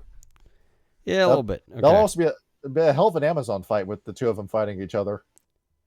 See, that's why I'm saying me and Ragnar take a nice little 20-minute trip down to Amazon, give ourselves a nice little skirmish, and then... He's fucking infiltrated again! What else? Gonna kick your ass! What happened? Oh, fucking... Keep going.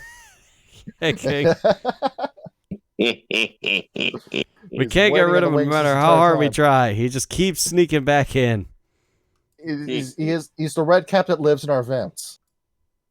He really is. You ate Victor Cassandra, and now you're living in our vents. Do you know how long I had to keep checking in every hour? Jesus. Yeah, we're almost done. We're mixing splats right now. Yeah. King, do you have any idea what werewolf clan would get along with the Brujah the best? The Brujah? Yes. Shit, what's her name again? The female werewolves. Yeah, Black we Furies. were just talking about that. The Black Furies. Yeah, the Black Furies. Get a female Brujah with the Black Furies, and you got yourselves a winner.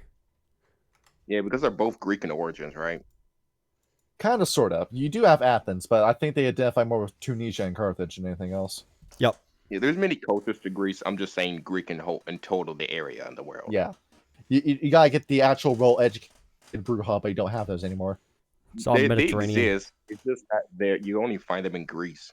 I read The Conquest of Bread, and I based my entire identity off of this book. Jesus. Dude. As much, I will say this. If they didn't say this now, you can still find educated Brujah, young and old, but you're only going to find them in Greece. You got to squint to find them. That's why we had Ragnar in here. See, who's mages? Yes. Cult of Ecstasy. The obvious choice, yes. Yeah. Hey, bro, I hear you got cocaine. The only choice. Probably. The only choice. The ecstatics, these guys will hook you up. You'll get so high you'll never come down. Right? Yeah, that'd be interesting to see, actually. I mean, do you get Ragnar and Freya in a one-on-one, see how that goes. Put the Brujah blood into this bong, let's smoke it, let's see what happens. No. Here's something that actually culturally would actually be rather interesting. Tell us. The Asian Brotherhood and the Brujah. The Akashics. Yeah, the Akashics and the old Brujah. Tell us why. Because the Akashics might surprise you. The fucking wushu martial artists are actually mind. Yep. And they're very well read. You would describe old Brujah. You would call them mind and physique, so they'll basically be talking philosophy at each other at the same time throwing hands. If you do the Salat pilgrimage where you travel to China and to meet with the Akashics, and then you actually get to learn something from them. That'd be interesting. Maybe the Zhao brothers are still alive in China somewhere, just hiding very well. Oh, they are. Somewhere. Find the Zhao brothers. That's your Asian Chronicle for you. Yep. And Rock don't stand, kill them. At the same time, you actually could do the Hokuto no Ken fights with them. The Celerity. Just rage across Tibet. Tibet by night is what it'd be. You get Akashic sorcery as a Brujah, and you can indeed do the 100 fist rush. I do love the moment when the mage tries to slow time and the Brujah moves faster than time and punches them. How fast can you move and stop time? I think that you have to be Celerity 6 or 7 for you to move faster than time. Probably. Yeah. We were talking about that. I think it'd be Celerity 8 actually. Yeah, because that's the moment. Yeah, because time slows when you get to level 6. Time stops at level 8. Remember correctly, at Celerity 6, 20th edition, you can use your full dice pool and also have the extra 7 actions.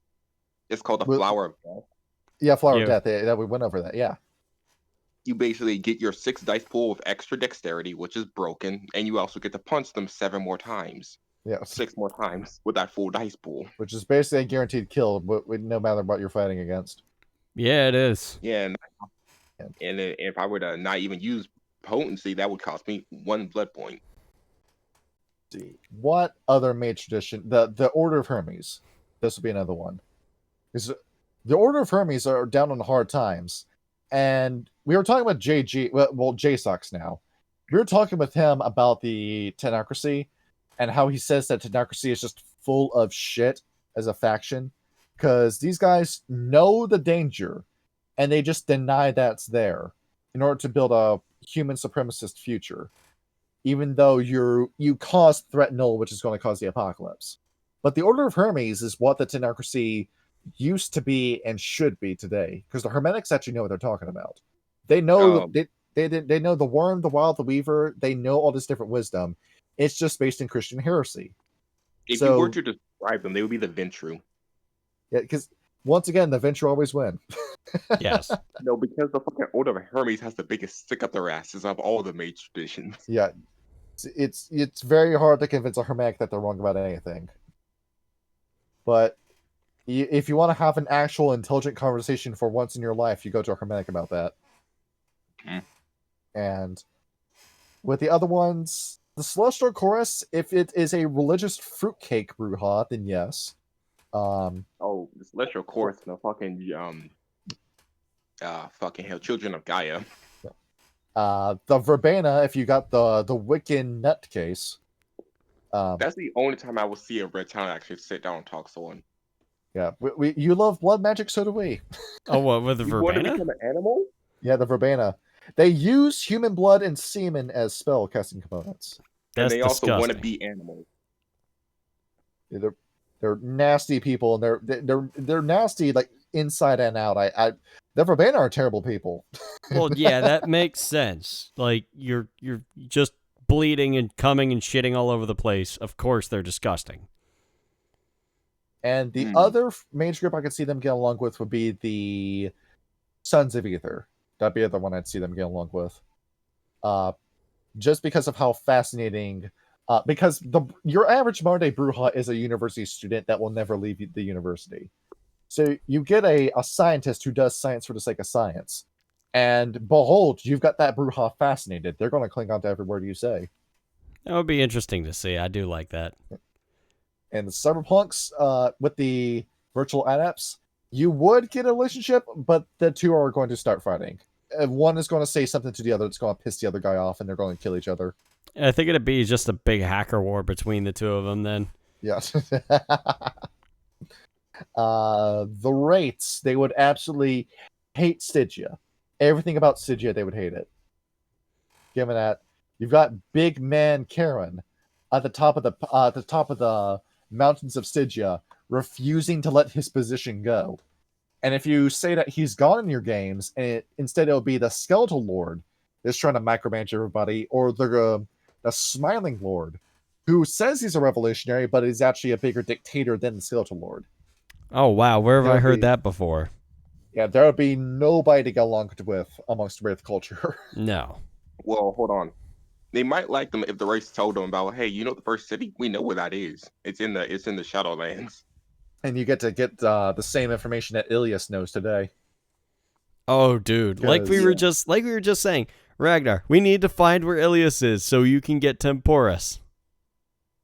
Because after all, there are the true Brujah, they are in the city of Enoch. They have found a way into the Shadowlands. And the first city of Enoch exists in the Shadowlands, and they're living in it. It's destroyed now because some dipshit sent a bomb off in the fucking Shadowlands. Yeah, because the White Wolf staff couldn't get along with each other and decided they wanted to write the Talmud Ra out of the story instead of trying to figure out how to make that plotline work. I mean, to be fair, it makes sense why that would be gone. Most of whatever was in the Shadowlands is gone now because some dipshit set a bomb off in the Shadowlands. Because the seventh great maelstrom. Yeah, technocracy dipshits. Yeah. Xerxes Jones, who built a nuke that looked like a nuke and acted like a nuke, but on ghosts. Legalized nuclear bombs. Now, let me preface this. That wasn't a normal nuke.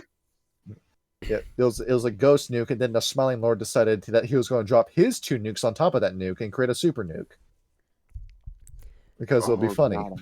Warning, God, nuking is now legal worldwide. Forgot how much fun it was to do that.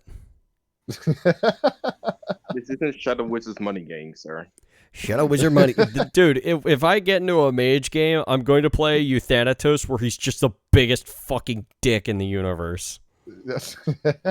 And that's just going to be his theme song is Gout by Joey.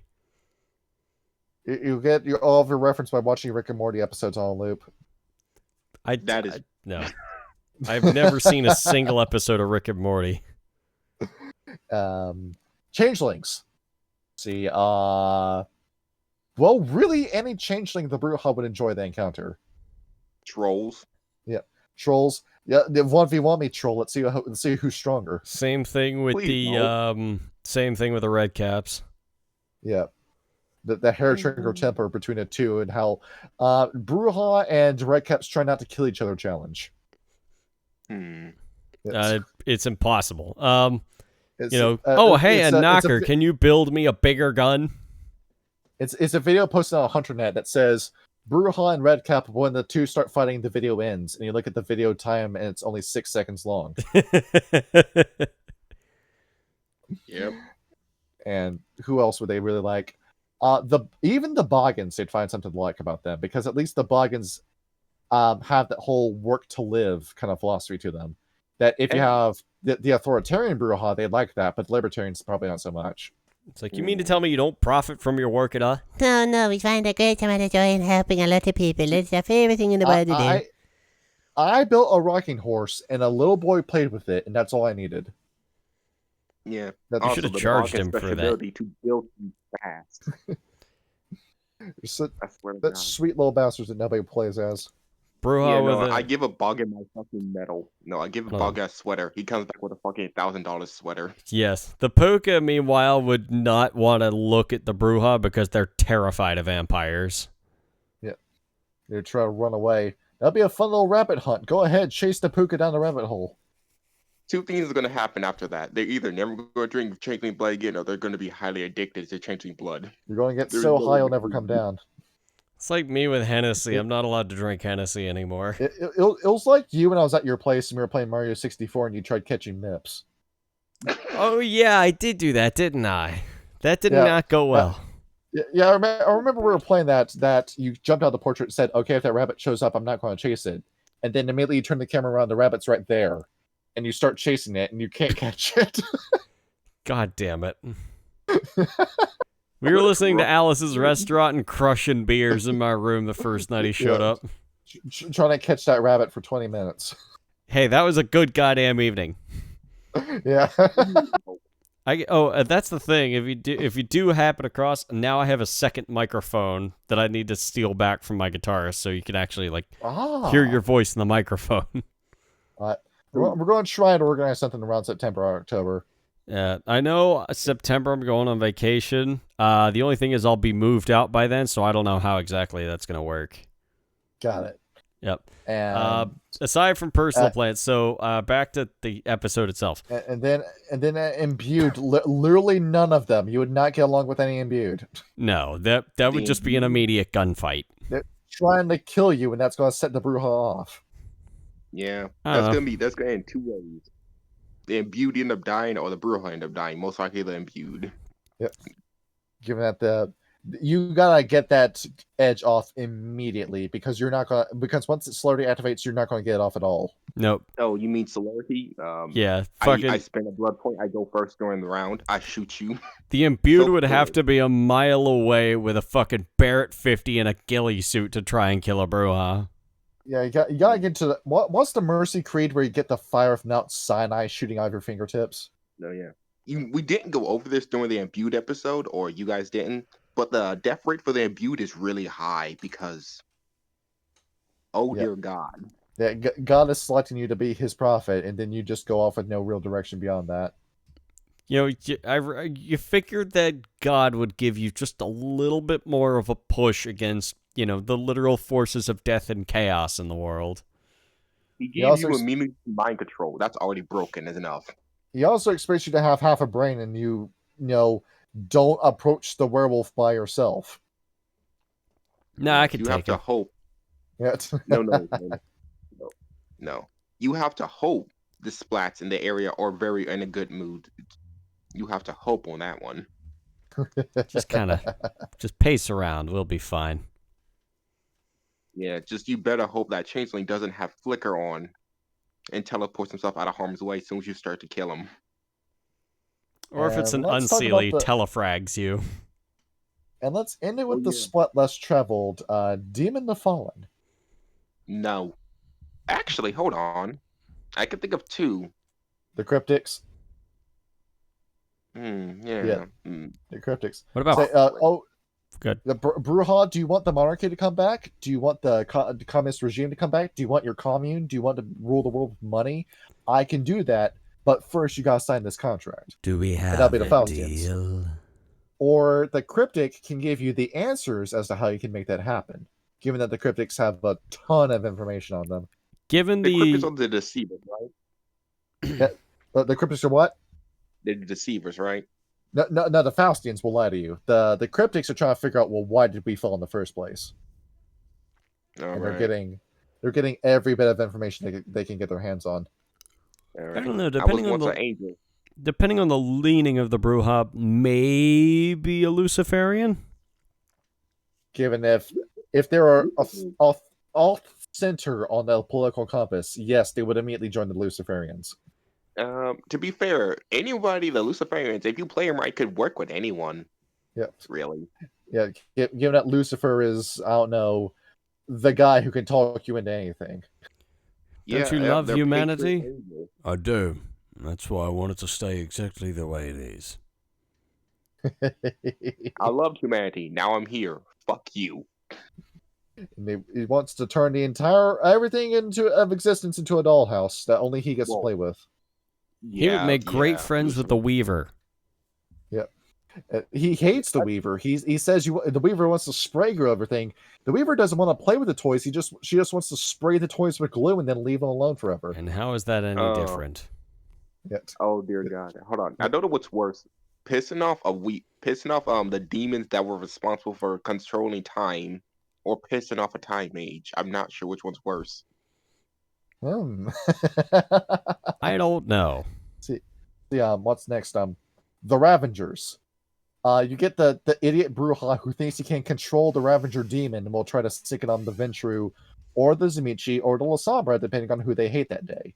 And then we'll very quickly find out what it means to fuck around and find out. Oh yes. Yeah, hold on. And I also have another breed of demon. The Earth demons, the malefactors, the the different houses. Yeah, the malefactors. Oh, yeah. The soldiers of the soldiers of the demon realm. That's immediately hands are being thrown. Mm-hmm. Same thing with the if you have issues with the Ventru already, wait until you talk to a devil. Yeah, they're just significantly worse. Yeah. The devil dude. And who's left? The Reconcilers. I guess like the hippy dippy Brujah would be okay with them. Yep, the commie Brujah, but not like this. What's up? You're trying to fix the world. You're trying to fix who you are as a person. Here, listen to my mixtape, and they're going to pull up all this. They're different, they're going to pull up their John Lennon playlist. Start playing that for you. One of my favorite tweets of all time is somebody tweeted "fuck John Lennon" and somebody reshared a picture of like a 6-shooter with a comic book like arrow pointing towards it. That's who it is. He's still alive and he's still tweeting. Yep. Imagine there's no heaven. No. I would love there to be an afterlife. Look, I showed you that 4chan post that might as well have been written by the guy who shot him. Yes. And you know what? He was absolutely right. His fucking imagine bullshit created the world we live in today, and it fucking sucks. I love Marxism. I don't even think it's that. It's just fucking, bullshit. Nihilism. Yes. Hey. There we go. Clan Brujah. They have the most insufferable of all vampires. Unless you're Ragnar, because we all simp for Ragnar. First of all, how dare you say that? You're trying to challenge the Tremere? How dare you? I would rather talk to the Tremere than the Brujah. No, I'm with King on this one. The Tremere would kill me for the sin of being Jewish. Yeah. The Brujah would only do that under a very stringent circumstance. The Ben Garrison vampire. Yeah. Basically, yes. I wrote a song a while back called Ben Garrison Wants My Family Dead, and I've never actually gotten to fully write it. Yes. Well, hold on, I have a question for you two. Have you guys ever heard of Sabbath Age? What age? Savage Age? Yeah, it's supposed to be the werewolf, but prehistoric werewolves. Yeah, that project that Grant Kaysen forced himself into and pretends that it's his idea. Yeah, I made a changing breed called the Lepics. I got all this team of people I'm talking to about the Lepics. I'm such a genius for making a rabbit changing breed that will have been eaten during the time of the fucking Savage Age. I mean, to be fair, that sounds like the Wild would do that type of shit. Yeah. It would. The Wild shit posted a changing breed that was going to be eaten within a week. The Wild would do that type of shit.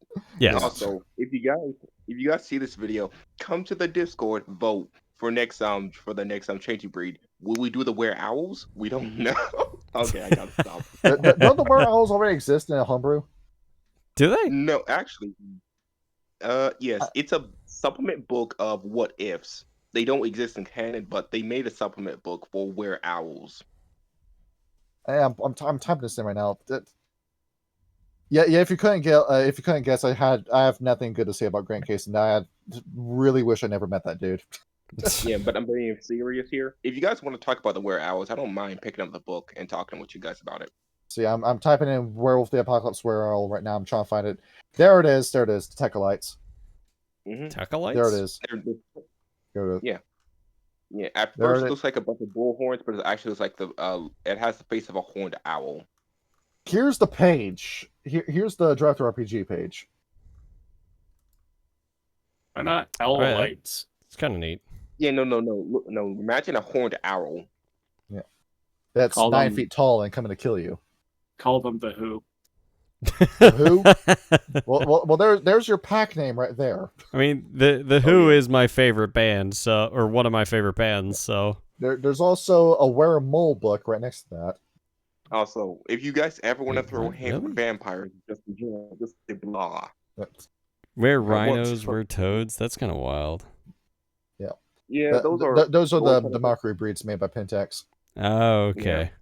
I haven't looked at it, but Storyteller does make good books sometimes. So yeah, because I really want to see more World Darkness homebrew. I really want to see that. Who would win in a fight, the Were Owls or the Were Crows? Well, it'll be Corax or the Tecolites. That could be an offshoot of the Corax. It might be, actually, yeah. That'd be odd. Yeah. Oh. Yeah, but I will say this. It depends entirely how you guys want to handle this. From what I can see, we've only done official lore. I don't know if the Were Owls count. The Were Owls? You know, we could do that. We could do what Urge TV did with D&D after they went through all the official books. Yep. But, no, we got to get through the official stuff first. Oh, yeah, absolutely. If you guys do it. And of course, when Jay Sox finishes Minnesota, we're definitely going to do an episode on that. Yep. How are we going to bet as soon as we do this video, people are going to post in the comment section they exist? They exist. Oh, what, Brujah? They do exist. No, the Were Owls. After seeing this, after hearing this part. Probably. Anyway, Clan Brujah. That would play in the Owl's benefit now that I think about it. Yeah. You know, Owl the Totem needs some love. He's got a lot on his plate. Hear me out, guys. Hear me out. Bird titties. That's not. No, I hate you for this. The bird does not have the mammary gland, therefore does not have boobs. Oh, get bird titties. I am with King on this one. That's not a bird then. All right, hang on. Just hold on. Just hear me out. Hear me out. Harpies came from Greece. I'm gonna stick my foot up your ass. That's what I'm gonna do. No. Let him cook. I'm gonna fight you for this. I need that gif of lizard women do not have boobs, and it's like the 10-minute hate. I need that gif. I swear to God, I hate that comment just as much 1984. I'm gonna send that to you every time you show me this shit. Okay. Fair enough. Yeah, Fair enough. No, it's 2-minute hate. Yeah. Okay. The episode is over, Eden. Okay. From this one brief moment, he hates the concept of bird titties. I hate the concept of lizard titties. Wait, what? No. You can't fucking commit friendly fire like that. No. I love lizards. If you gotta be one, you gotta do both. No. God damn it. Okay. I think we're getting a bit too off topic on this one. Yeah, there we go. We're out of stuff to talk about the Brujah. We extend the runtime enough. Yeah, we did. So the Clan Brujah, they didn't do shit, but we wanted them to do shit, and we all love Ragnar the end. All right. And there we have it. Yep. Good night, everybody. Have a good night, guys. The end. Peace out.